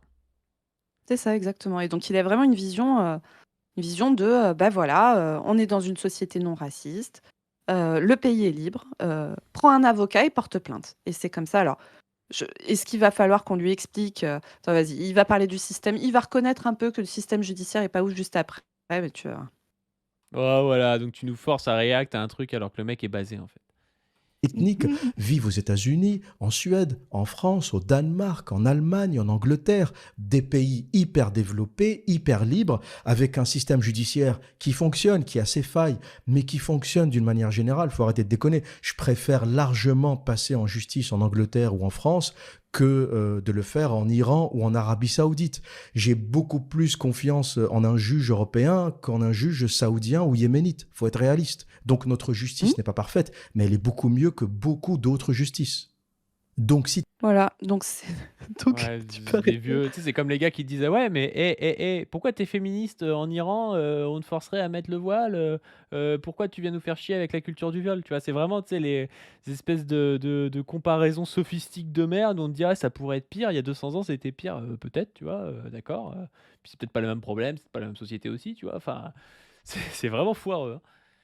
Ah ben ça, alors sur l'Iran, il a déjà dit que, les féministes françaises, qui cassent les couilles, lui, il est prêt à leur payer le billet pour aller, en Arabie Saoudite ou en Iran, si elles veulent aller manifester là-bas. Mais comme par hasard, elles l'ont pas fait. Qui prouve bien que, voilà quoi. Voilà, on est sur ce niveau. On est sur ce niveau. Et donc Putain. alors juste Et est-ce qu'on peut lui payer un billet pour Grafton, là, la ville des libertariens qui a fini avec des ah ours, oui, là? Parce qu'on peut lui payer. ah Moi, je oui. lui paye un billet pour qu'il aille vivre qu'avec des libertariens complètement zinzin incel, qui se protègent comme ça avec des flingues et qui tirent sur des ours et qui peuvent te tirer dessus s'ils se trompent. Alors connaissant, l'observateur, je pense que le ratio femme-jeune-homme ne va pas lui plaire. Je je Pourquoi il est comme il Gabé? il ah il a besoin de beaucoup, beaucoup de de beaucoup, beaucoup de femmes jeunes à disposition, l'Observateur, pour se sentir bien. On va en repartir on va en reparler juste après. Putain, Là, si tu veux, je m'attends au pire. alors là, on va retourner. D'abord, on va commencer par parler un peu de la condition des hommes. Et ensuite, on va parler des relations avec les femmes. Et là, vraiment, vous allez voir, on rentre sur des trucs qui sont. On va rentrer un peu dans le dur, là. Parce que là, c'était soft, hein, ça allait bien. Donc, je t'ai Tu... remis, la vidéo. Quelle est la différence entre MGTOW et TradCon? Ouais, ok, je l'ai là, Et ouais. là, tu peux te mettre au deuxième chapitre, qui commence à 4 minutes et quelques. 3 Le minutes... constat fulgurant. Tu sais, elle est chapitrée, la vidéo. Ouais, c'est 2 Le, minutes const- 38. le constat fulgurant. Oui, le constat fulgurant, ouais. Ouais, vas-y. Et je Alors mets là, tu à vas 2 minutes voir. 38. C'est ça. Et donc là, on va parler de la condition des hommes. On va parler de constat fulgurant. Parce qu'en Putain, réalité, elle vous est ne le savez pas, mais incroyable l'image. Elle à est l'image, voilà. incroyable avec le mec à genoux devant sa meuf et sa meuf qui se barre avec sa carte... Non, lui qui se barre avec sa carte bleue et tout, putain. C'est ça. Avec Voilà. Jordan Allez-y. Peterson. Bon, let's go. Personnellement, j'ai évolué d'un MGTOW radical à une forme d'intersectionnalité entre les deux idéologies qui ont toutes deux leur vérité, avec même une Non, certaine... y a rien qui va. Le mec parle d'intersectionnalité pour dire qu'il a fait une sorte de syncrétisme entre deux idéologies, tu vois. Enfin, c'est des types qui ont un niveau de langage assez faible. Voilà, parce qu'ils ont un QI verbal assez faible, en fait. Du coup, si tu veux, c'est des gars qui ont un niveau de langage pas ouf, mais qui essaient de se la jouer un peu comme Julien Rochetti, tu sais, à utiliser des mots un peu complexes pour passer pour des mecs connaisseurs, quoi. Et donc, du C'est coup, ça. il était Du mecto. coup, Alors, les gens qui connaissent pas les mectos, tu peux peut-être expliquer ce que c'est, parce que c'est un truc assez alors, rare, en fait. Ouais, alors MGTOW, si vous connaissez un peu les mouvements masculins, vous voyez ce que c'est. Si vous connaissez pas, je vous explique vite fait. Donc, c'est un courant du masculinisme. C'est un acronyme qui veut dire Men Going Their Own Way, donc les hommes qui suivent leur propre chemin. Et c'est des mecs qui ont fait un constat implacable qui est qu'en fait, en réalité, actuellement, les sociétés occidentales, les hommes sont opprimés. Les hommes sont les perdants du monde, de ce monde. Ils sont dominés par les femmes. On est dans une société qui s'est féminisée avec des femmes qui dominent, qui sont toutes puissantes. Et donc, il faut refuser de jouer ce jeu-là et tracer son propre chemin. Et donc, il y a deux branches, en gros. Il y a ceux qui acceptent de continuer à relationner avec des femmes, mais en gros uniquement pour la sexualité. Donc, soit qui revendiquent de collectionner les conquêtes en n'en ayant rien à foutre, soit qui revendiquent d'avoir recours à des escortes, à des travailleuses du sexe, etc. etc. Et il y en a qui partent dans un truc où ils veulent plus du tout, du tout, du tout relationner avec les femmes qui sont toutes très méchantes. Euh, et donc là, ils partent dans un complètement autre chose. Et c'est très empreint de développement personnel. Et c'est aussi très empreint de libertarianisme. Et là, hop, il va vous expliquer pourquoi les MGTOW ont compris que les hommes étaient opprimés. Et ça va être intéressant de parler de ça, parce qu'en fait, il dit des chiffres qui sont réels, mais il en a une, comme tous les masculins, une interprétation qui est complètement débile, quoi. Allez-y. certaine fulgurance pour le MGTOW, mais qui ont aussi toutes deux leurs limites. Pour commencer avec le MGTOW, la popularité de ce mouvement réside dans la puissance du constat. Personne La n'a puissance, hein. mieux résumé et exprimé mieux que les MGTOW la souffrance de l'homme moderne. Les MGTOW ont révélé... Quoi? Mais déjà, tu sais, c'est quand même des courants terminali internet de forumers JVC et Reddit, tu vois? Et le mec te dit personne n'a mieux parlé de la condition de l'homme moderne que les mecs, tu vois? Genre, t'as pas un philosophe, un romancier, un écrivain et tout qui a parlé de ça. Non, non, c'est des mecs sur un forum Reddit qui ont dit que ils en avaient marre d'être tout seuls et que maintenant ils voulaient plus voir de meufs parce que c'était des salopes, tu vois? Genre, ça, c'est un truc de ouf, tu vois, pour lui. C'est ça, c'est la fulgurance, Puis putain, avec des photos quand d'hommes, est-ce qu'il va à la guerre, lui? Ce mec est je vais le avec des répéter photos longtemps, il d'hommes au est combat, hein. architecte londonien. Oui, oui, Le voilà. gars se prend pour Rambo, tu vois? C'est un C'est ça. architecte londonien. au monde que c'est l'homme qui subit les plus grandes injustices et commet le plus grand sacrifice. Ils font remonter à la surface des chiffres que personne ne voulait regarder, à savoir que 99,9% des morts de guerre sont des hommes, 95% des sans-abri sont des hommes, 91... Alors ça, ouais, je peux être d'accord. Est-ce qu'il est contre la guerre déjà? Parce Alors que les morts de guerre, ils parlent pas des civils, hein.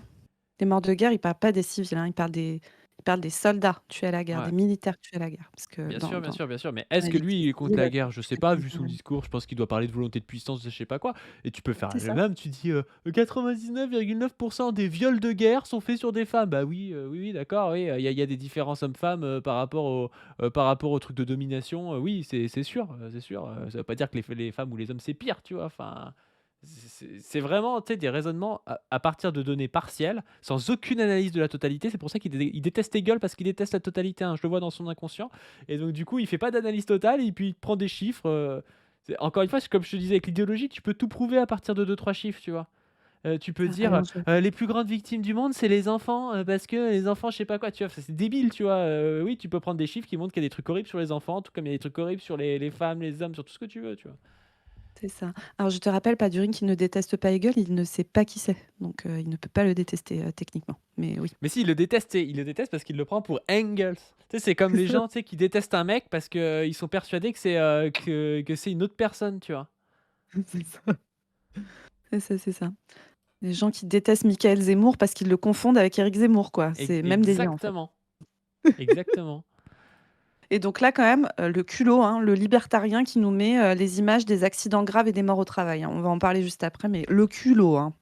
Non mais attends, attends, attends, attends, il est pour la sécu, il est, pour baisser le temps de travail, Oh il est pour non! quoi lui? C'est un libertarien,. Il est pas contre les morts au travail.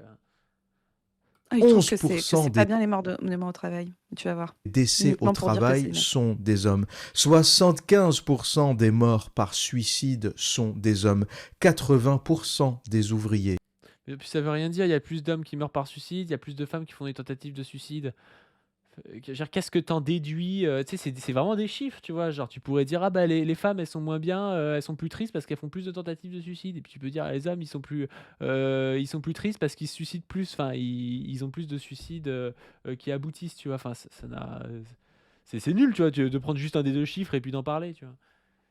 Alors, en vrai, si on veut un peu parler, sérieusement des stats, sur les suicides, parce que c'est vrai que les 3/4 des morts par suicide, c'est des hommes. C'est quand même un truc qui est très, très, très, bossé cette histoire et ce que tu dis, c'est vrai. C'est-à-dire qu'il y a 3 fois plus de tentatives de suicide chez les femmes que chez les hommes, mais il y a 3 fois plus de morts chez les hommes que chez les femmes. Alors 3 fois plus de tentatives, faudrait vérifier le chiffre, mais il me semble que c'est ça. Si, c'est ça, ouais, je crois.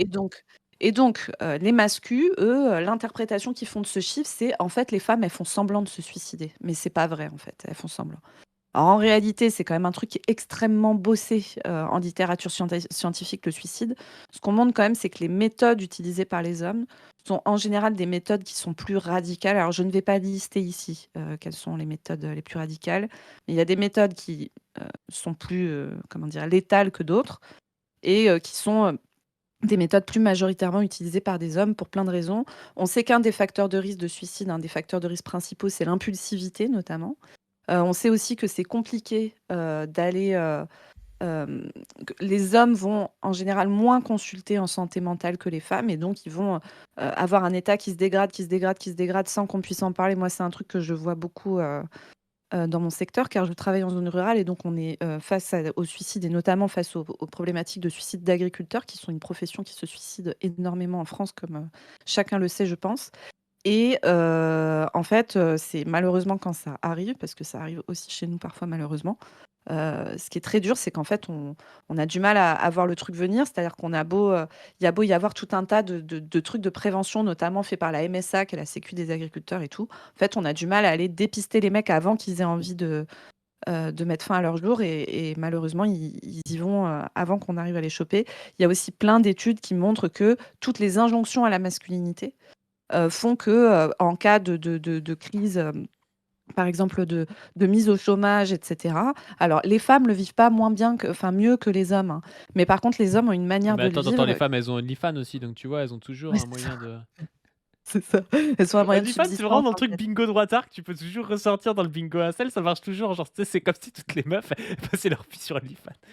C'est ça. Moi, tu vois, si je perds mon taf, j'ai juste à me foutre à poil et à me prendre en photo et je gagne 10 000 € par mois, hein, c'est sûr, hein. C'est d'ailleurs, toutes les meufs sur OnlyFans, elles gagnent, 10 000 € par mois, voilà.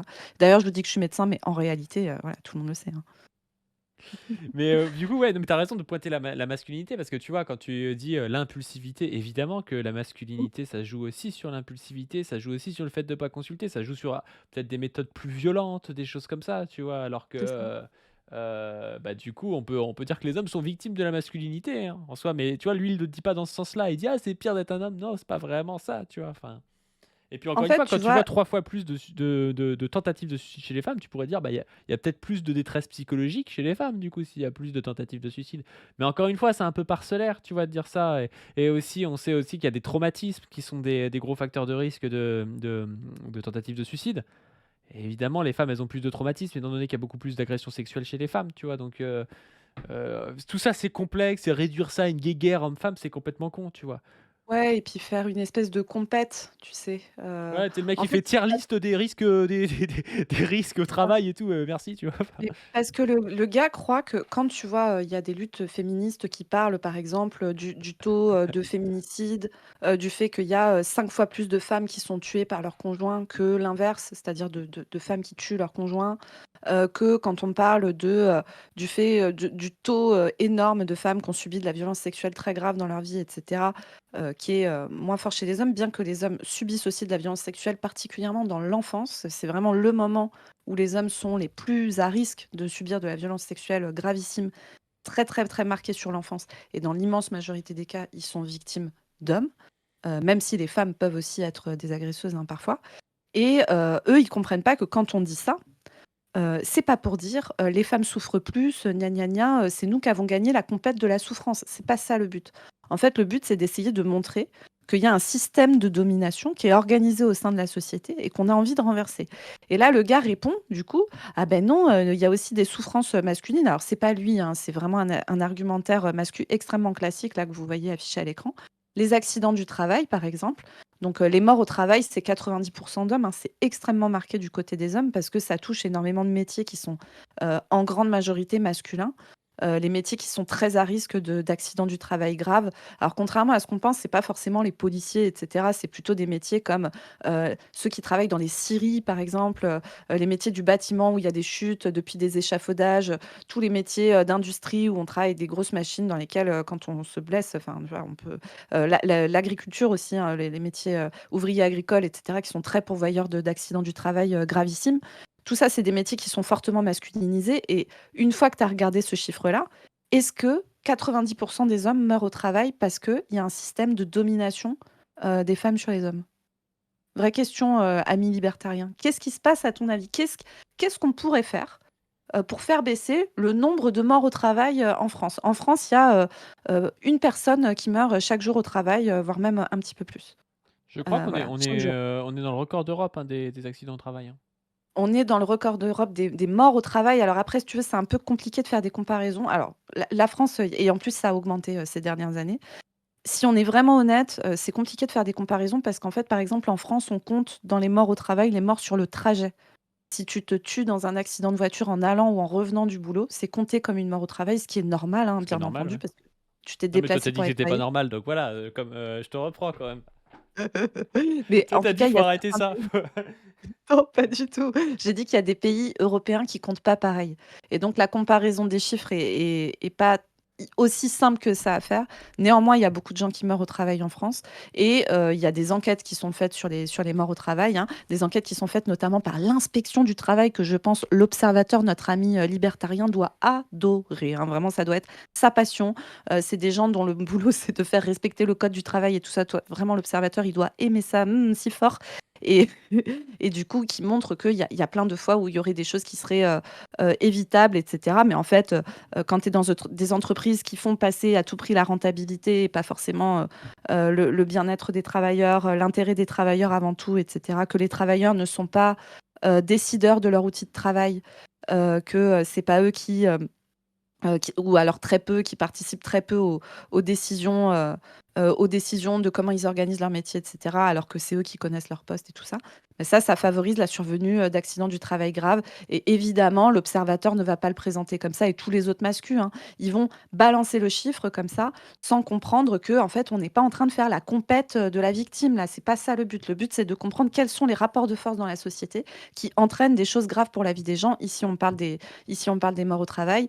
Et vraisemblablement, ce n'est pas à cause des féministes que les gens meurent au travail, en fait. Les couvreurs qu'on fait bosser alors qu'il pleut et qu'il y a beaucoup trop de vent et qui glissent du toit et qui se fracassent le crâne par terre et qui meurent, c'est pas parce que les femmes dominent les hommes dans la société, en fait, que ça a eu lieu, hein. Donc, bon, bref. Dans le chat, Voilà. il y a Omar Mansin et Position Revue qui envoient un article qui dit que le seul pays qui fait pire que la France en Europe, c'est la Lettonie au niveau des morts au travail. Ouais, bah voilà, tu vois, c'est ça. Non, mais vraiment, une fois que j'ai dit ce petit truc sur le décompte qui est pas... Parce que moi, j'aime bien être un peu précise quand on parle de chiffres. Une fois qu'on a dit ce truc-là, en France, effectivement, on a un vrai problème là-dessus.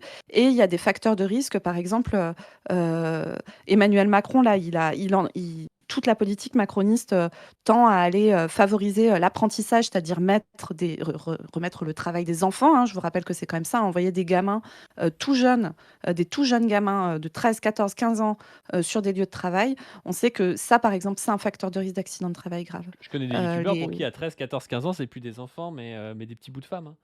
C'est ça, des filles dont on peut dire qu'elles sont absolument ravissantes, n'est-ce pas? Et ensuite dire à son pote qu'on a envie de les baiser, je cite. Donc voilà, donc quand c'est des jeunes filles, on peut déjà les considérer comme des bouts de chair à sauter. Et quand c'est des jeunes garçons, on peut déjà les considérer comme de la main-d'œuvre corvéable à merci, qu'on peut balancer sur des chantiers alors que les gamins sont pas au courant des règles de sécurité, en plus n'ont pas forcément accès au matériel qu'il faut, etc., etc., etc., et se retrouvent à se blesser gravement, voire à mourir. Les intérimaires aussi sont plus à risque de se blesser gravement que les gens qui sont salariés dans l'entreprise. Enfin voilà, il y a un certain nombre de facteurs de risque. Et la précarisation du travail, oui, ça paraît absolument évident, mais on le rappelle, la précarisation du travail majeure grandement le risque d'accident du travail grave et de mort au travail. Position Revue dans le chat qui dit un truc basé. Spoiler alerte, ça prouve à Tatiana qu'on a encore des producteurs car les morts directes au travail sont dans l'industrie et la construction. Donc le fait qu'on ait le plus de morts au travail prouve qu'on a de l'industrie et de la construction. Exactement, mais il faudrait qu'on fasse du contenu sur les morts au travail et la santé au travail. Vraiment, il y a plein de trucs à dire hyper intéressants dessus. Il y aurait Et des gens à notamment inviter aussi hyper intéressants, hein. Ouais, vraiment. Il y a des gens ultra basés sur ces sujets-là qui y consacrent toute leur vie. Je crois Christophe Et Dejour. par exemple. Donc voilà, il faudra qu'on fasse du contenu dessus. Et comme ça, l'observateur pourra rejoindre la lutte comme il a très très très envie de... Comme il est absolument scandalisé par les morts au travail en France. Ce qui me fait trop marrer, c'est que là, tu vois l'écran. Le mec, c'est la seule fois de sa vie où il est allé sur l'Observatoire des inégalités, c'est pour cracher sur les meufs, en disant qu'il y a plus d'hommes qui meurent au travail. Tu vois, genre le gars, il est sur l'Observatoire des inégalités pour aller trouver un chiffre sur les... En disant, ah, les hommes, c'est pire. Le gamin, quoi. C'est ça. C'est un Le putain de mec, gamin. imagine l'état du mec. Hein. L'état du mec. Sont des hommes. Les hommes construisent le monde et ils le font en mourant par millions. Alors oui, il n'y a certainement pas d'égalité homme-femme, mais certainement pas dans le sens auquel vous pensez. Les femmes meurent moins, se suicident moins, font les métiers les moins pénibles du tertiaire et de l'enseignement, et sont... Comment ça, les femmes meurent moins? Vous êtes immortels, pourquoi les femmes meurent moins? La phrase, elle a pas Alors, trop de sens. je pense qu'il veut dire que l'espérance de vie des femmes est plus élevée que celle des hommes, j'imagine. Alors, l'observateur, je t'informe quand même, 100% des femmes meurent, hein, comme les hommes, pareil. 100% des femmes meurent. Je suis désolée de te lancer. Par contre, elles meurent plus tard, oui, ça c'est en moyenne. Et ça, c'est une différence qui a tendance à se réduire ces derniers temps. Parce qu'en gros, les femmes se mettent à fumer autant que les hommes, à boire autant que les hommes, éventuellement à faire les connes en bagnole autant que les hommes, etc., etc. Et du coup, c'est des courbes qui ont tendance à se rapprocher maintenant, qui étaient plus écartées avant. Et c'était pas forcément l'expression, pareil, de la domination des femmes sur les hommes. Voilà. massivement embauchés dans la fonction publique avec des métiers à vie. Plus de 55% des fonctionnaires sont des femmes. Là, on est encore une fois dans le massivement, hein, discours de la pénurie, je suis 55%. désolé. Le C'est ça. mec, il est là à pleurnicher parce qu'il y a des gens qui ont un boulot à vie et tu sais, ça: «Regardez les hommes, les femmes, elles ont plus de boulot à vie que vous». Enfin vraiment le type, c'est un malthusien de merde, quoi, hein. Alors que le mec est pour, 0 impôt, hein. Le mec est un authentique libertarien, hein, je rappelle, hein. Il est pour 0 impôt et après, il vient chialer, Ah oui, il est pas pour que les parce hommes, ils aient que, un boulot à vie, c'est pour que les femmes n'en aient pas. je vois dans le chat, Docteur Zoé avoue que le féminisme entraîne la chute de l'espérance de vie des femmes, exactement, hein. Franchement, ça y est, je rejoins le camp de l'observateur. Vraiment, le féminisme est une catastrophe pour les femmes. Et vous allez voir après, il va nous expliquer comment ça se passe pour les femmes, dans un monde où il y a pas de féminisme et je pense qu'on va toutes, y courir, hein. Vraiment, ça va nous donner très, très, très envie. Les MGTOW déclarent donc: mais de quelle égalité parlez-vous? Ou quelle égalité voulez-vous? Nous vivons un suprémacisme des femmes sur les hommes. La social-démocratie est un suprémacisme féminin.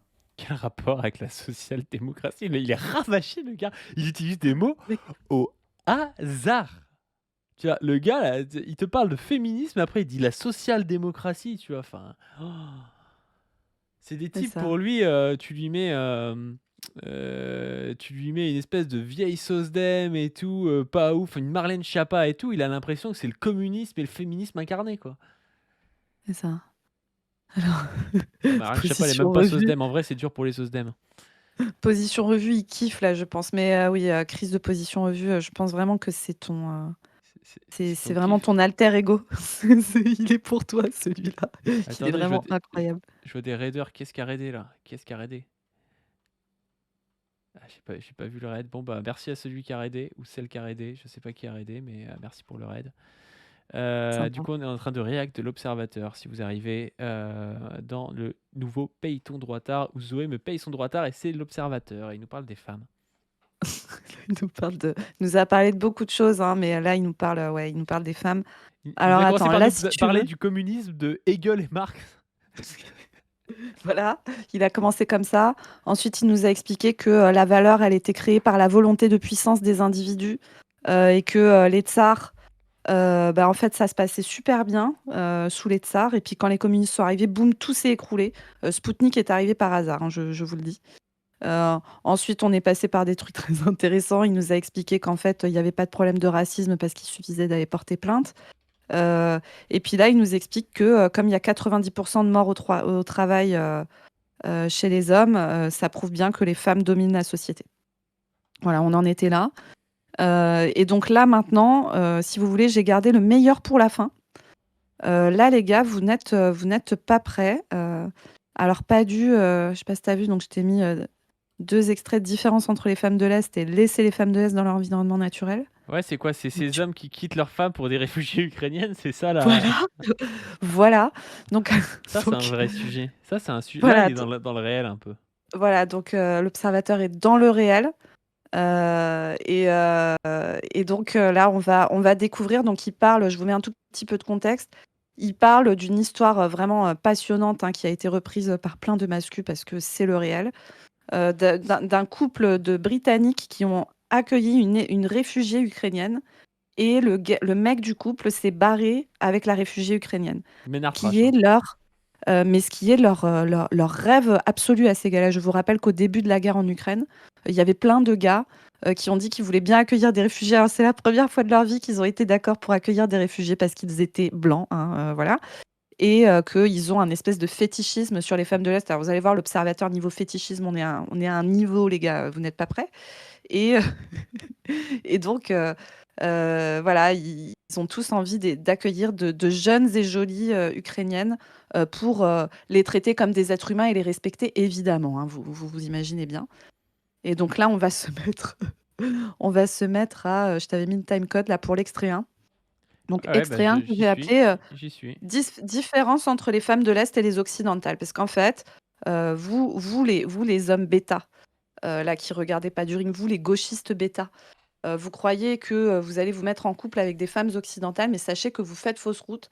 Et l'observateur va vous expliquer ce que c'est votre vie de couple et ce que pourrait être votre vie de couple si vous alliez en couple avec une femme de l'Est. Vous êtes prêts? C'est parti. Déjà, moi, je veux juste commenter la photo. La photo, elle est trop bien. Il y a un côté un peu tradwife et tout, alors que ce gars-là est un gros libéral. Le seul truc que je connais de lui, c'est son rapport aux meufs et je crois qu'il est hyper, hyper en mode, il veut baiser plein de meufs et tout, tu vois? Donc le gars te parle de femme tradie, mais il veut baiser plein de meufs. Alors c'est un mec qui revendique le fait d'avoir été dans des lores, pick-up artistes et cetera, d'avoir vraiment, multiplié énormément, énormément, énormément les conquêtes. Je sais pas, Niveau de red je sais flag du pas gars, tu sais. je sais pas exactement quel âge il a, mais à la voix, il a au moins, tu vois, je dirais qu'il a entre 40 et 50 ans, tu vois? Quelque chose comme ça. Et donc il explique, je vous le fais en résumé, hein, dans une autre vidéo. En gros, il explique que au début, il était MGTOW, il voulait plus d'hommes de femmes dans sa vie et tout ça. Mais finalement, en fait, là, sur le tard, il se rend compte qu'il y a quand même un truc que les femmes peuvent lui apporter qu'il pourra pas faire tout seul, parce que tout le reste, il a pas besoin des femmes, hein. Mais tu vois, pour discuter, et cetera, pour les femmes, ça sert pas à ça, hein, je vous rappelle. Mais il y a un truc qu'il pourra pas faire tout seul, c'est faire des gosses. Et en fait, il s'est rendu compte qu'il a envie de faire des gosses pour laisser quelque chose. Donc c'est en fait, il conçoit l'enfant comme un prolongement de lui-même, hein, pas comme un être humain, qui peut vivre de lui-même, devenir devenir, devenir un être humain à part entière et puis toi, ton rôle, c'est de l'aimer et de l'éduquer et de l'accompagner. Non, non, non, non, non. C'est un prolongement de toi-même pour surtout que s'il meurt, la thune ne parte pas à l'État. Rendez-vous compte. Donc là, il il a quand même des Il neveux a et tout, donc il ravagé le espère gars, hein. que son héritage ira à ses neveux, mais quand même, s'il pouvait avoir un prolongement génétique de lui-même dans son enfant, ça lui ferait plaisir et qu'il a très, très bien étudié, la situation scientifique et cetera et qu'il est hors de question qu'il fasse un enfant à une femme de plus de 27 ans. Les risques sont bien trop élevés d'avoir un enfant handicapé, ce qui serait bien entendu la pire chose au monde car il est, contre l'avortement, sauf, en cas de maladie car il est eugéniste. Voilà. Donc maintenant, on va entendre la différence entre un couple avec une femme de l'Est et un couple avec une femme occidentale. Let's go. Et juste, c'est Saidensu qui a raidé, donc merci à Saidensu, et qui nous dit que c'est un Yes. droitard de niveau 96, le gars qu'on regarde. Ah oui. Et je Oui, pense que oui. c'est vrai. Oui, oui. Là, on est Alors, sur du niveau de droitard très, très, très élevé. d'ailleurs, c'est quelque chose que j'ai remarqué pendant mon séjour à Kiev. J'ai passé, juste avant la guerre en fait, j'ai passé l'été dernier à Kiev, une partie de l'été dernier, on va dire, un mois et demi, et j'ai été impressionné par le nombre de fleurs que je voyais dans la rue. Vous voyez des hommes Ouais. acheter des fleurs et vous voyez des femmes marcher avec des bouquets de fleurs que leur ont offert des hommes. Ça se fait en fait. Quand un homme sort du travail, il passe acheter des fleurs pour sa femme ou pour sa copine. J'ai trouvé ça incroyable. Qui achète des fleurs aujourd'hui en Occident? Qui aujourd'hui, en sortant du travail Personne. en France ou en D'ailleurs, il n'y a Angleterre plus de ou aux fleuristes, hein. États-Unis va acheter des fleurs? Ça n'existe Mais non, en fait, c'est vraiment Terminé. des ça, je déteste ça. C'est vraiment les noobs, tu sais, qui vont en vacances dans un endroit qui est peut-être un peu exceptionnel, où il y a peut-être un peu plus de thunes et puis ils sont là, tu sais, les mecs, ils vont à Paris, ils sont là: «Oh, en France, il y a des boutiques avec des macarons partout». Non, fils de pute, tu es allé dans un truc avec des macarons parce que tu es dans un truc de riche. Je suis désolé pour l'insulte, hein, mais voilà, c'est sorti tout seul. Tu es allé dans un truc, au milieu de Paris et tu as vu, des riches acheter des trucs de riches, tu vois? C'est pas comme ça partout en France, tu vois? Ah mais c'est comme, tu sais, tu as une vidéo, j'ai vu une vidéo aujourd'hui passer, donc un énorme droitard, d'extrême droite, qui s'appelait genre, «Ils nous envahissent», tu vois? Ou un truc comme ça, enfin avec un nom, un nom que le mec panique, tu vois? Le mec est paniqué dans son nom déjà, et il montre une vidéo, d'une rue à Moscou, où tu as plein de jeunes et jolies femmes, parfaitement dans les critères, de beauté actuelle, minces et cetera, habillées, relativement court et tout, qui se déplacent. Alors vraisemblablement, tu vois, ça doit être un endroit où tu sors en soirée, peut-être, un endroit un peu cher et cetera. Bon voilà et la légende, c'était, «Que remarquez-vous?» Alors c'est leur grand truc en ce moment et donc ce qu'il faut remarquer, c'est qu'il y a pas de noirs, et que les femmes, s'habillent court et se font pas emmerder. Et là, vraiment, tu sais, le mec met ça dans les rues de Moscou. Alors, Moscou, les droitards, je vous informe. Savez-vous, connaissez-vous quel est le taux de féminicide en Russie par rapport à la France? Quel est le, quel est le coefficient de multiplication entre les deux? Je vous Moi, laisse. Je je vous dirais laisse. 7 ou 8. Toi, tu dis 7-8, pas du. Ouais, parce que Alors, le c'est taux plus. d'homicide, c'est 7-8, je crois. Alors, x 10, ouais. Vous êtes loin, hein. Vous êtes loin, vous êtes loin, hein. C'est beaucoup plus, hein. Donc, je vous le dis, c'est x 26. Voilà. 26 fois plus de féminicides en Russie. Et je vous ai pris la fourchette basse. La fourchette basse, on estime que c'est 8000 femmes par an qui sont tuées par leur conjoint en Russie. C'est une par heure, hein. Et la fourchette haute, c'est 14 000. Il y a 2 fois plus de gens en Russie. Donc voilà, vous faites le Mais calcul. comment ça s'explique ça particulièrement? C'est quand même, c'est une dinguerie, tu vois?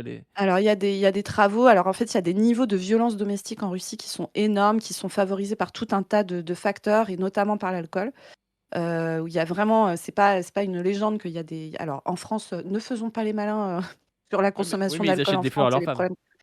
problèmes. Mais les Russes les Ukrainiens achètent des fleurs à leurs femmes, donc ça va. Mais voilà, fois 26, hein. Donc le mec qui filme les rues de Moscou en disant oh là là, décidément en Russie, il y a que des blancs et les femmes sont vraiment très très très en sécurité. Mais c'est un truc de fou d'être con comme ça, putain. Mais c'est quelle dinguerie quoi. Bref. Donc voilà, ça c'était le petit point féminicide en Russie. Où les femmes sont bien sûr parfaitement bien traitées, on leur offre des fleurs. Et là, donc là, on va continuer avec l'observateur parce que là, c'est tout doux, mais vous allez voir, ça va être, on va, on va aimer. Ça va être bien. N'existe plus. Les femmes ne nous donnent pas envie de le faire. Ah oui, parce que j'avais pas capté qu'il y avait plus. C'est pas parce que les hommes achètent plus de fleurs, c'est parce que les femmes françaises ne méritent plus de fleurs en fait. Ne méritent pas de fleurs. Par contre, les femmes russes méritent de se faire buter, hein, visiblement. Mais bon, T'arrives à la maison, elle est en survêt, en pyjama, avec des chaussettes, en train de bouffer des chips. Qu'est-ce qui t'arrive, putain? Réveille-toi. Je croyais qu'il était mecto, ce gars-là, et il a pas de meuf. Qu'est-ce qu'il nous raconte du coup? Pourquoi est-ce et qu'il c'est comme sait ça qu'il que se quand tu rentres. représente le couple, hein. Pour lui, le Secoue-toi. couple, c'est ça, hein. Et puis pour lui, le couple, si t'arrives et puis t'as quelqu'un qui est en survêt avec des chaussettes, c'est un red flag de ouf. Tu peux pas lui offrir des fleurs, tu vois. Tu sais pas trop pourquoi. T'arrives à la maison, la russe, elle est en talons aiguilles, elle a fait la cuisine, prête à te sucer. Quoi? Alors, Ah ouais, ouais. on- Ah, il aime les on- femmes tradies, mais il faut qu'elles soient en talons aiguilles en train de le sucer, quoi, en gros, hein. bien sûr, ce qui me semble vraiment être Ah, c'est comme ça que j'imagine les femmes tradies, moi. exactement, hein, bien sûr, voilà. Donc voilà, vous êtes content? Oh, le gars, Voilà. mais le gars, il a tous les red flags, c'est une dinguerie quand même, hein. Le mec est complètement fou. Le mec est complètement fou et vraiment, à chaque fois que je l'entends parler, je pense au fait que peut-être qu'un jour, il va trouver une meuf fixe, nettement plus jeune que lui pour lui faire des enfants. Et j'ai mais tellement de peine pour elle, putain. Mais vraiment, enfin, et là, je suis très sincère, hein, parce que je vous ai pas tout mis là dans les extraits que je vous mets, mais il y a vraiment, il dit des trucs, enfin, c'est extrêmement inquiétant en fait, hein. Le mec est dangereux, hein. C'est trop bizarre qu'il fasse 100 000 vues sur des trucs de merde comme ça, hein. Ah bah, c'est. C'est un autre. Parce que non mais attends, parlons clairement, tu vois, t'as des vidéos qui sont marrantes, tu regardes du Bench and Cigar manger un barbecue avec Jean-Marie Bigard, je comprends que ça fasse des vues, tu vois, c'est un truc un peu marrant et tout, voilà. Mais là, c'est juste soit des conneries, soit des trucs totalement faux, tu vois, soit des impressions de lui, soit des trucs moitié passibles, des propos illégaux et tout, parce que le gars te raconte des dingueries, soit sexistes, soit racistes et tout, enfin c'est n'importe quoi, tu vois. Monde. C'est Magali, 80 kilos, t'as pas envie d'acheter des fleurs quand tu rentres à la maison. Déjà, t'as pas envie de rentrer à la maison. T'as envie de bosser. T'as ton patron, il est là. Jean-Jacques, Jean-Jacques, il est 18h, faut que tu rentres. Non, non, non, ça va, je vais faire des heures sup. Je dois rattraper du. Mais à quel monde ton patron te dit Jean-Jacques, il est 18h, faut que tu rentres. Déjà, le mec a jamais bossé de sa vie pour un patron. Et en plus de ça, le type, genre tu sais, il y a beaucoup plus d'obésité en France qu'en Russie. Alors, je sais pas si t'as les chiffres, mais ça me paraît un peu déconnant son truc, tu vois. Voilà, non, en France, les femmes sont toutes obèses et en Russie, elles sont toutes en talons aiguilles, tu vois. C'est ça son imaginaire. ouais, c'est ça. Et elles sont On en s'en train fout de qu'elles soient faire la obèses, hein, c'est pas cuisine, le hein. souci, tu vois. Mais... Et elles sont parfaitement promptes à pratiquer du sexe orogénital à leur mari dès qu'ils rentrent, voilà, avec leur talon aiguille, hein. C'est vraiment, voilà, tout à fait. Du travail. Il a rien à faire, Jean-Jacques, en fait. Il joue au solitaire depuis 3 ans, mais il veut pas rentrer chez lui. Il en a ras le cul de sa femme, il est au bout de sa vie. Alors acheter des fleurs, c'est pas dans son radar. Puis Jean-Jacques, il décide à rentrer à la maison. C'est bon, il est 20h, il est à la Défense, il a encore 1h30 de métro à se taper. Il se dit, bon, je vais quand même rentrer. Et il arrive à la maison, il tourne la clé, à peine la porte s'ouvre, t'as la grosse qui commence à gueuler. T'as pensé à ramener du pain, Jean-Jacques? Jean-Jacques? Oui, Magali, je Je sais pas, Magali, il est 20h30, t'es prof, t'as fini les cours à 16h, t'as pas pu passer à acheter du pain. Ah, mais c'est toujours moi qui achète le pain, tu penses jamais à ce genre de choses. Tu lui fais quoi, la Magali, à ce moment-là? Tu lui fais des choses qu'on peut pas raconter sur YouTube. Quoi? Et qu'est-ce qu'il raconte là? C'est à moitié une apologie de la violence domestique. C'est quoi cette histoire? Tu vois, tu fais des choses qu'on peut pas raconter sur YouTube. Qu'est-ce qu'il raconte là? Oui, oui, alors ça, c'est un truc, très habituel, chez l'observateur, de faire, des sous-entendus sur la normalisation de la violence physique, conjugale, en disant que, malheureusement, il peut pas en parler librement sur YouTube, mais par contre, il a une chaîne payante à côté sur Patreon, où il pourra en parler, bien plus librement.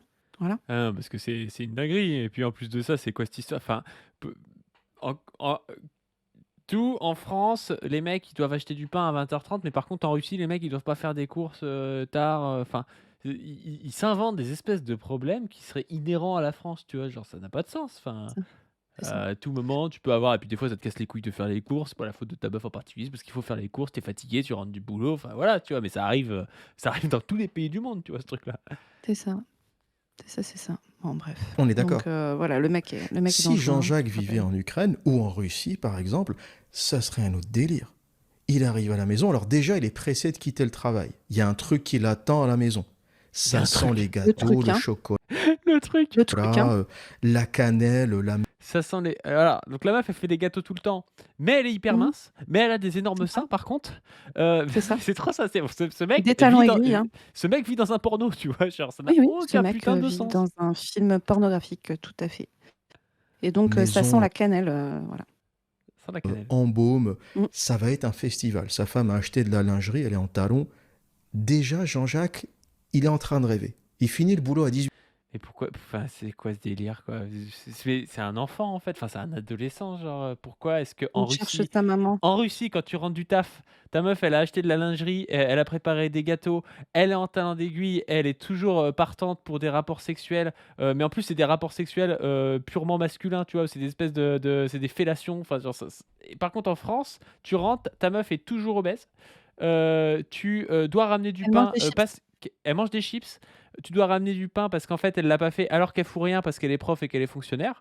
Mmh. Elle est en survêt avec des chaussettes. Et ça n'a Mmh. aucun sens son truc. Le mec, il te met juste deux situations, une qu'il aime pas, une qu'il aime bien. Il dit en France c'est celle que j'aime pas, en Ukraine c'est celle que j'aime bien, quoi. C'est ça. Et je pense que le gars, le gars n'a jamais dû, vivre un couple, en fait, de sa vie. Bah, c'est sûr. Vu le rapport qu'il a aux gens, c'est un bref. 18h, mais à 13h déjà, il commence à fantasmer. Puis à 18h, il se dit, tiens, avant de rentrer, il faut que je passe récupérer les fleurs. Il achète les fleurs, il arrive à la maison, il tourne même pas la clé, il frappe à la porte. T'as la sonnette à la porte, c'est elle qui vient ouvrir. Et oui, Le je vous truc le des dis, clés, vous êtes déjà, des c'est un hommes truc bêta, hein, ceux qui d'occidental. ouvrez la porte avec votre clé, hein. Le truc des clés, c'est un truc d'occidental. Attends, je veux la taille complète. C'est elle qui vient ouvrir. Le truc des clés, déjà, c'est un truc d'occidental. T'arrives avec les clés, tu tournes la porte et tout. C'est qu'il y a... En fait, elle est là, mais elle veut pas t'ouvrir la porte. Déjà, c'est la misère. En fait, la misère de l'occidental commence par les clés. T'arrives chez toi, tu mets la clé dans la serrure. Ça fait un truc à la Soral, ça sort de son cul le truc. Voilà, donc les Occidentaux sont devenus des merdes à partir du moment où ils ont dû avoir des clés sur eux et que c'était plus ouvert chez eux. Parce que ça veut dire. Parce que la porte, en fait, quand la femme t'ouvre la porte, ça veut dire qu'elle est toujours partante, en fait. C'est un truc comme ça qu'il te raconte, tu vois. Ça n'a aucun putain de sens. C'est ça. Déjà, tu sais que t'es en Occident. Elle est à la maison, mais elle t'ouvrira pas la porte. Là, en Russie, il fait toc toc toc. T'as Ekaterina qui vient lui ouvrir la porte. Elle a fait la cuisine, la maison est propre, les enfants sont lavés, ça sent bon, t'es prêt à manger, tu la baises avant de dormir. Qu'est-ce que tu veux que je te dise? Comment Et vous aurez une compris que occidentale peut Ekaterina rivaliser n'a avec ça? pas de personnalité, hein. Non, mais c'est quand même Je des l'ai espèces coupé, de délires de ouais. fétichistes, Ouais, colonisateurs de l'Europe de l'Est. c'est ça. C'est vraiment super malsain, hein. C'est ça. Et donc là, voilà, comment les femmes occidentales peuvent rivaliser, et cetera, et cetera. Alors je vous la fais, je vous fais une petite accélération. On va se remettre un tout dernier extrait à la fin qui sera un petit peu le clou du spectacle, j'ai envie de dire. Mais pour vous mettre un peu ce qu'il nous explique ensuite, donc une des grosses takes des mascus, et particulièrement de ce mascu-là, c'est que en fait, ce qui a tué les relations entre les hommes et les femmes, c'est les aides sociales, c'est l'État-providence. Parce qu'en fait, C'est avant, OnlyFans aussi quand euh, même.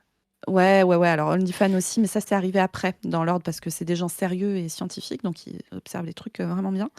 Et donc, en fait, comme maintenant, les femmes, si jamais elles se retrouvent seules avec leurs enfants, elles ne sont pas en train de mourir de faim dehors sur un trottoir, mais il existe la CAF, des pensions alimentaires, etc., pour à peu près subvenir à leurs besoins. Bah, du coup, elles ne sont pas obligées de rester avec un homme, même s'il est ultra violent avec elles, même si il leur applique de la violence inouïe, comme par exemple, aller au hasard, un viol conjugal tous les soirs parce qu'il estime que c'est normal. Voilà, ce genre de choses. Mais du coup, ça a complètement déséquilibré les relations entre les hommes et les femmes. Et depuis que les femmes ont possibilité de survivre sans être dépendantes d'un homme, et ben du coup, les hommes ont complètement perdu leur statut. Et ça, c'est terrible. Et c'est pour ça que les femmes de l'Est, et particulièrement les Ukrainiennes, sont très bien, parce que l'Ukraine est un pays pauvre. Et que du coup, ça fait que bah, du coup, elles sont extrêmement dépendantes des hommes. Et quand vous arrivez en tant qu'occidental, même si vous gagnez pas énormément d'argent, et bah, du coup, vous pouvez prétendre à une femme de qualité, etc., etc. Et donc, je pense que il vous a tous convaincus d'aller chercher votre femme dans les pays de l'Est, hein, n'est-ce pas, pour la traiter avec le plus grand des respects, comme on l'a bien vu. Et donc, là, il va vous expliquer pourquoi il ne faut surtout, surtout, surtout pas la ramener en France. Mais il faut vivre là-bas. Vous allez voir ça. Donc, c'est. Et il va redire le truc que tu viens de dire là sur le fait que les aides sociales, machin là. C'est vrai qu'il dit Alors, ça? non, non, ça, il le dit. Parce que Il là, le dit dans- la take, elle est hyper intéressante. Parce qu'en Mm. fait, c'est vraiment l'inverse de la. Enfin, les féministes disent la même chose, tu vois. Mhm. C'est-à-dire, non pas que les aides Exactement. sociales, mais que le fait que les meufs aient eu accès à un travail et tout, et ne dépendent plus du système comment a dit Christine Delphi, là, du système de production domestique, quoi. Et Mhm. ben ça fait que t'as une libération des femmes, entre guillemets, tu vois. Et lui te dit, ah ouais, bah du coup, le problème, c'est justement qu'il y a une libération des femmes. Quand la femme avait pas de compte et qu'elle bossait un petit peu à la maison et qu'elle faisait partie du système de production domestique, en fait, ça ne gênait pas, tu vois. C'est ça. Et comme ça, elle était toujours un peu dépendante et puis elle était obligée d'accepter les viols conjugaux, tu vois. Et puis lui, il voit ça comme un truc bien. Enfin, c'est terrifiant, hein. Alors, toc, toc, toc. Il l'explique si tu veux. Tu peux aller au timecode 944. Il l'explique un peu à cet endroit-là. Alors moi, il En y a deux fait, personnes avec qui je taffe. Il y a Christophe de Position Revue parce qu'il a tout lu et Zoé, elle a tous les timecodes de tous les droits tard. Là, je lui demande un truc, elle me sort, ouais, c'est à 9,44 dans telle vidéo, tu vois. En fait, comment vous dire? J'ai un peu honte du coup. Je préférerais être la meuf qui a tout lu. Je suis la meuf qui a vu tous les droits tard, je sais pas si c'est mieux, hein. Mais en fait, tu sais qu'il a des vidéos entières, consacrées à ça, hein, consacrées au fait que, les aides sociales ont tué les relations entre les hommes et les femmes et tout. Il y a des vidéos entières consacrées à ça. Mais là, il explique un peu, dans le chapitre qu'il appelle le réalisme de la femme ukrainienne. Après, je voulais résumer parce qu'il l'explique un peu en longueur. C'est chiant. En plus, c'est un débit de parole qui est très lent. Moi, je suis habituée à l'écouter en x2 quand je l'écoute.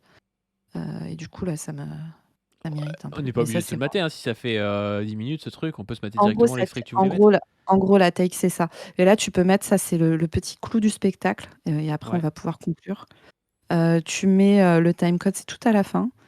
Tu mets à 39,57 et on va se mettre juste 1 minute et vous allez voir, ça va être Enfin, je passe épique. des chapitres. Il y a un chapitre qui s'appelle La misère sexuelle arrive en Pologne. Putain, mais les Ouais, noms alors des chapitres, je quoi. vous le dis, donc la misère sexuelle arrive en Pologne, c'est qu'en fait, les femmes polonaises, donc elles étaient en précarité, etc. Et en plus, elles vivaient vraiment une société hyper conservatrice, catholique et tout ça. Du coup, c'était de bonnes femmes. Mais en fait, malheureusement, depuis quelque temps, elles ont accès à des hommes plus riches que les hommes polonais, notamment des Allemands, etc., etc. Et elles sont en train de s'occidentaliser. Et du coup, bah, ça y est, les hommes polonais, la misère sexuelle arrive en Pologne et les hommes polonais sont obligés d'aller choper des Ukrainiennes. C'est terrible, hein. C'est incroyable parce Voilà. que t'as vraiment aucune analyse matérialiste. À quel moment le mec s'imagine, ne serait-ce qu'une seconde, que dans une société, toutes les meufs peuvent se parer dans un autre pays, tu vois, genre toutes les meufs, elles sont libres, elles ont l'argent pour aller en Allemagne. Enfin, ça n'a aucun sens, tu vois, comme truc. Et non, ce sont les Allemands qui viennent les chercher en Pologne, enfin, pas du ring. Oui, J'ai tous rien les Allemands compris. viennent chercher toutes les Polonaises, tu vois. Ah si. Ah si. Prononcé à mon goût. C'est pas complètement une critique parce que je le comprends. L'Ukraine est un pays extrêmement pauvre. Si vous pensez par exemple que la Pologne est pauvre, vous n'avez rien vu. L'Ukraine, c'est la misère. Même avant la guerre, hein, aujourd'hui on parle de l'Ukraine comme un grand pays révolutionnaire, Zelensky, le roi du monde. L'Ukraine, c'est l'un des PIB les plus bas d'Europe, c'est l'un des pays les moins développés d'Europe, et ça a toujours été l'un des pays les plus pauvres d'Europe. Donc l'Ukraine, c'est la misère.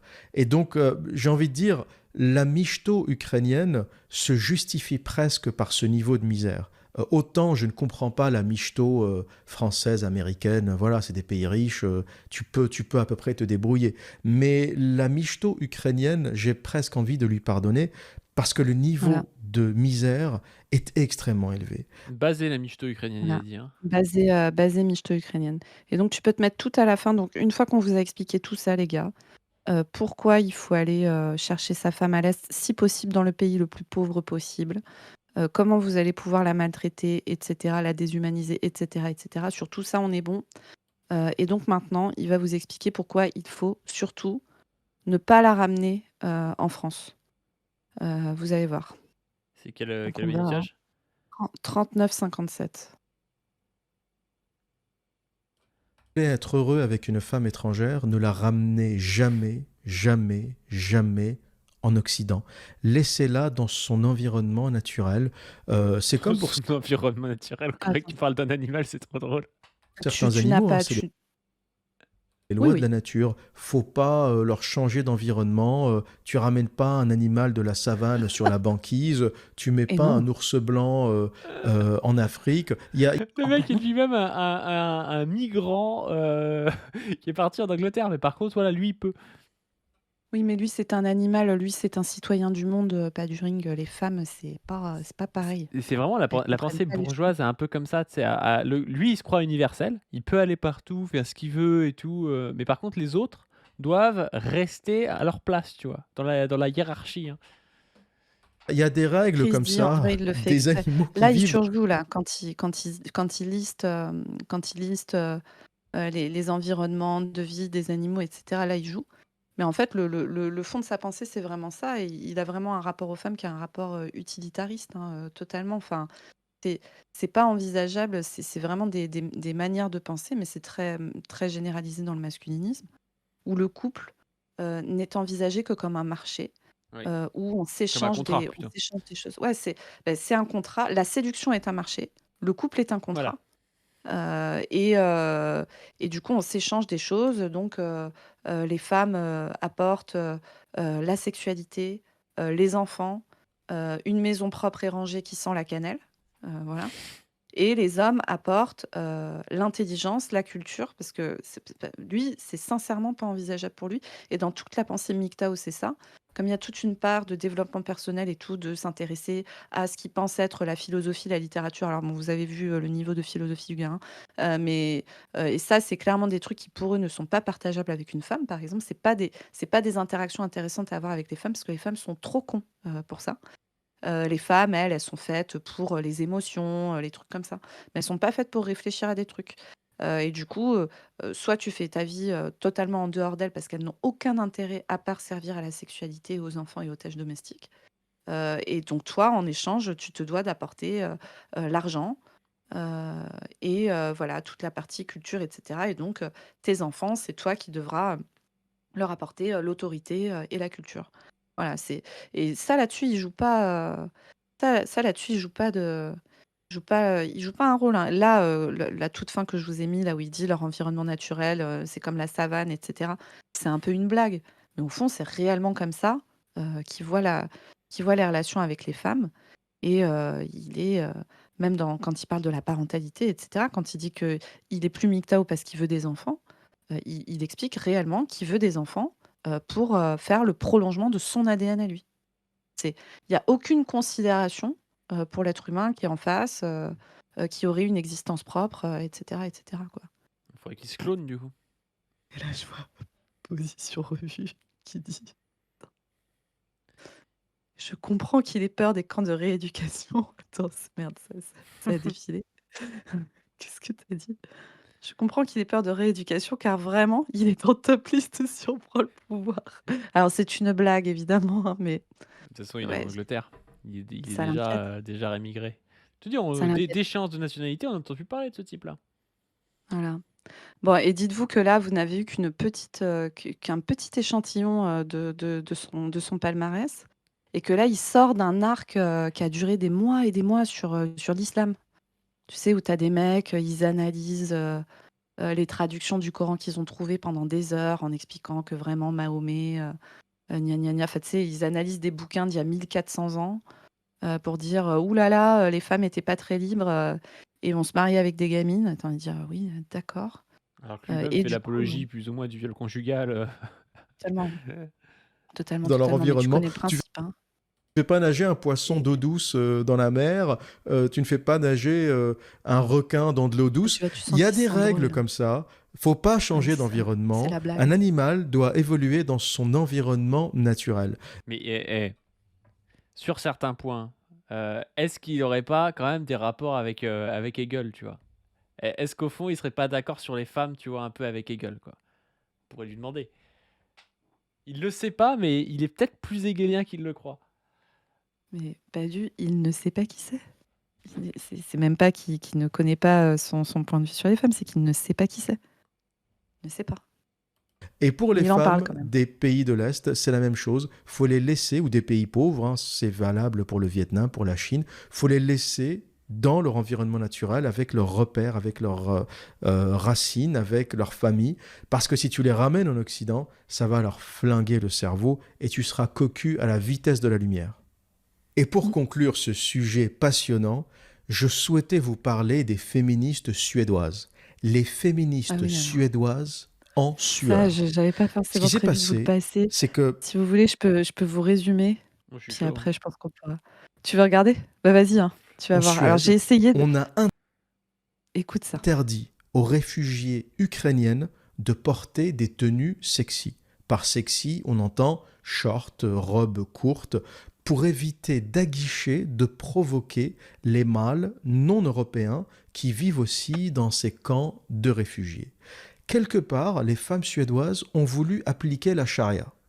Elles imposent aux Ukrainiennes ce que personne ne leur a imposé à elles. Les femmes suédoises, féministes, ont imposé aux Ukrainiennes de porter des vêtements amples. Pourquoi pas le tchador, le voile islamique, Alors tant moi qu'à faire. vraiment De enfin, quoi? Puis en plus, c'est toujours, tu sais, ah basé mais sur un article, c'est comme psychodélique, tu sais, c'est basé sur un truc national conservatif, tu sais pas du tout ce que c'est, tu sais. c'est Tu t'entends genre parler un d'un truc de mais baiser, voilà, les féministes suédois sont pour la charia, pour les femmes ça c'est le ukrainiennes. F de souche mais ça c'est le F de souche, anglais en fait, tu vois? C'est ça et donc le mec sort ça, des féministes des féministes suédoises, qui auraient interdit, aux femmes, ukrainiennes, de porter des tenues. Enfin, je sais pas déjà quelle meuf qui se définit féministe, met un contrôle, sur les tenues des meufs, hein. Enfin vraiment je ne connais pas dans un sens comme dans l'autre, hein, dans le couvrir comme dans le découvrir. Mais voilà, tu vois? Il raconte ça, le mec sort ces infos-là et tu sais le pire dans tout ça, si on devait conclure, sur ce mec, c'est que lui, tu vois, par exemple, il se sent sincèrement très malin, mais et je suis très, très sérieuse, hein, quand je dis ça. Il se sent sincèrement très malin, il pense qu'il a compris plein, plein de choses. D'ailleurs, il clash beaucoup, les autres mascus, parce qu'il trouve que c'est lui qui a tout inventé, et qu'ils le reprennent sans le citer et que c'est vraiment pas bien. Il fait des vidéos. Il a fait une vidéo sur Stéphane Edouard où en gros il explique que c'est vraiment un pecno, nouveau riche. Alors il ne critique pas Stéphane Edouard parce que Stéphane Edouard, normalise, la culture du viol et cetera. Bien entendu pas du tout. C'est juste qu'il trouve que, il est trop nouveau riche, tu vois? Qu'en fait c'est un pecno, qu'il a des goûts de pecno et cetera et que ça c'est pas bien, et que, il est pas au niveau quoi. Il crache, sur Thaïs Descuffon, en lui disant qu'en gros, le fait qu'elle se soit exposée, sur internet, c'est vraiment ça la rend, non mariable en fait et que son père, n'a pas fait son travail et qu'il aurait dû mieux la tenir et que lui, son propre père, il dit que lui, il a un frère et une sœur, que lui avec son frère, il pouvait sortir à fond de balle, qu'il a eu, des centaines et des centaines de femmes dans sa vie et cetera, mais que sa sœur, son père l'a obligé à faire, pharmacie. Et que jusqu'à ses 26 ans, il lui a dit: «Tu seras enfermé dans ta chambre et tu feras de la biochimie jusqu'à ce que tu saignes du nez», je cite. et qu'elle est restée enfermée dans sa chambre jusqu'à 26 ans, et qu'après elle s'est mariée, et que maintenant c'est très bien, tu vois? Voilà, en gros. Et donc il explique à Thaïs que si elle avait eu un père, valeureux comme lui il a eu, elle serait pas partie en couille comme ça, à faire, du racolage d'un sel. Ouais, mais pourtant, il se Voilà. croit très malin. C'est un des rares droitards où vraiment, enfin, c'est pas un des rares droitards, mais c'est un des droitards qui a l'air le plus teubé, hein. Ah Il a pas bah, l'air vraiment très très. Tu sais, il y a pas alors des après points où il est un peu bon. Tu sais, t'as des droitards où tu te dis, ouais, allez, je fais un débat contre ce mec et tout, ça peut être compliqué. Il peut connaître des trucs que je connais pas. Le gars, il est pas bon en logique. Il a pas de culture. Il sort des dingueries qui pourraient à moitié le faire mettre en tôle tellement le mec est dangereux, tu vois. Enfin, vraiment, c'est nul à chier, tu vois. Enfin, c'est pas. mmh. Tu prends un type comme Rochdy, tu vois. Rochdy, pourtant, il dit plein de conneries, mais il est plus dur à débunk, tu vois, quand même. Il est un peu. Faut faire un peu de recherche et tout. Alors qu'il dit plein de conneries, tu vois. Ah, je suis Ouais, désolé, Rochdy, c'est pour avoir travaillé sur du Rochdy, tu dois c'est aller lire moins les nul. sources, tu dois. Non, mais si tu veux, là, le mec te met. Enfin, je boucle sur ça, le mec te met Marx et Hegel, je veux dire, le gars a un niveau 5e en histoire, tu vois, enfin, c'est n'importe quoi. Rochdy, il n'en est pas là non plus. Je savais que ça te plairait, c'est pour Tu, ça que je l'ai mis tu- en premier. Je me suis dit: «Oh ça c'est Gucci ça». je pense, C'est tu vois, ces incroyable. trucs de philosophie à Rochdy, ça fait illusion chez la plupart des gens qui ont jamais bossé la philosophie, par exemple. Ces trucs sur Mmh. l'histoire, ça fait illusion sur la plupart des gens qui ont jamais bossé l'histoire. Là, moi, il y a des trucs que j'ai jamais bossé et pourtant, je vois que c'est des conneries dans ce qu'il raconte, tu vois. Donc, vraiment, il est nul, tu vois, le gars. Mmh. Voilà, bref, qu'as-tu pensé de Mon Droitard? Moi, je trouve qu'il est bien. En plus, je m'étais jamais trop intéressé à lui parce que, en fait, j'ai toujours trouvé ça chiant. Déjà, c'est long, tu sais, c'est long. C'est un espèce de diaporama derrière, donc j'ai jamais trop regardé. Alors que je connais la plupart des Ouais, droitards, mais lui, j'ai jamais trop bah, c'est du regardé. podcast. Ouais, c'est un peu plus du podcast et tout, donc non, je suis Regarde content d'avoir Chris, découvert. C'est vraiment regarde un Chris droitard des qui enfers. demande regarde comme il est mignon. Chris, il demande: «Marx et Hegel, c'est pas c'est pas par rapport à la dialectique?» Non, mais «Ah mais t'étais pas non, là, mais en gros, lui, il je te critiquait jure, tu verras le que non, manifeste du Parti communiste non, avec une photo de Marx et d'Hegel, et c'est ça. il disait que Marx et Hegel, fallait les cancel, je sais pas trop quoi. Non, non, position revue, si tu savais à quel point on n'est pas du tout à ce niveau-là de Ah non, non, non, non. réflexion, pas du tout. Il a juste confondu Hegel et Engels parce que les lettres se ressemblent. Ouais. Voilà, voilà, voilà. On en est là. Ouais, ouais, bah très bien. Bah sur ce, la prochaine fois, c'est moi qui paierai mon droitard. Il faut que je travaille un petit peu ça. Ça. On vous remercie. On vous invite aussi à aller voir notre vidéo qu'on a fait en commun sur la chaîne principale Paduring, PASDUHRING. Alors la vidéo, elle s'appelle comment? Elle s'appelle On détruit le féminisme identitaire. C'est ça. Alice Cordier, Némésis, Erga, avec Dr Zoé, où justement, bah, là c'est une vidéo très travaillée, avec beaucoup de montage, qui est chiffrée, où on détruit un peu point par point les arguments du féminisme identitaire. Donc allez voir cette vidéo, on vous la met en description et peut-être même en commentaire épinglé si j'y pense. Et je vous invite aussi à aller vous abonner au Twitter de Zoé, Docteur-du-bas, Zoé-du-bas, et à mon Twitter, et puis mes deux chaînes YouTube, pas du stream et pas du ring. Et sur ce, je vous dis à plus, et je vous invite aussi à donner sur le Tipeee si vous pouvez, pour financer tout ça. Salut tout le monde. Allez, à plus.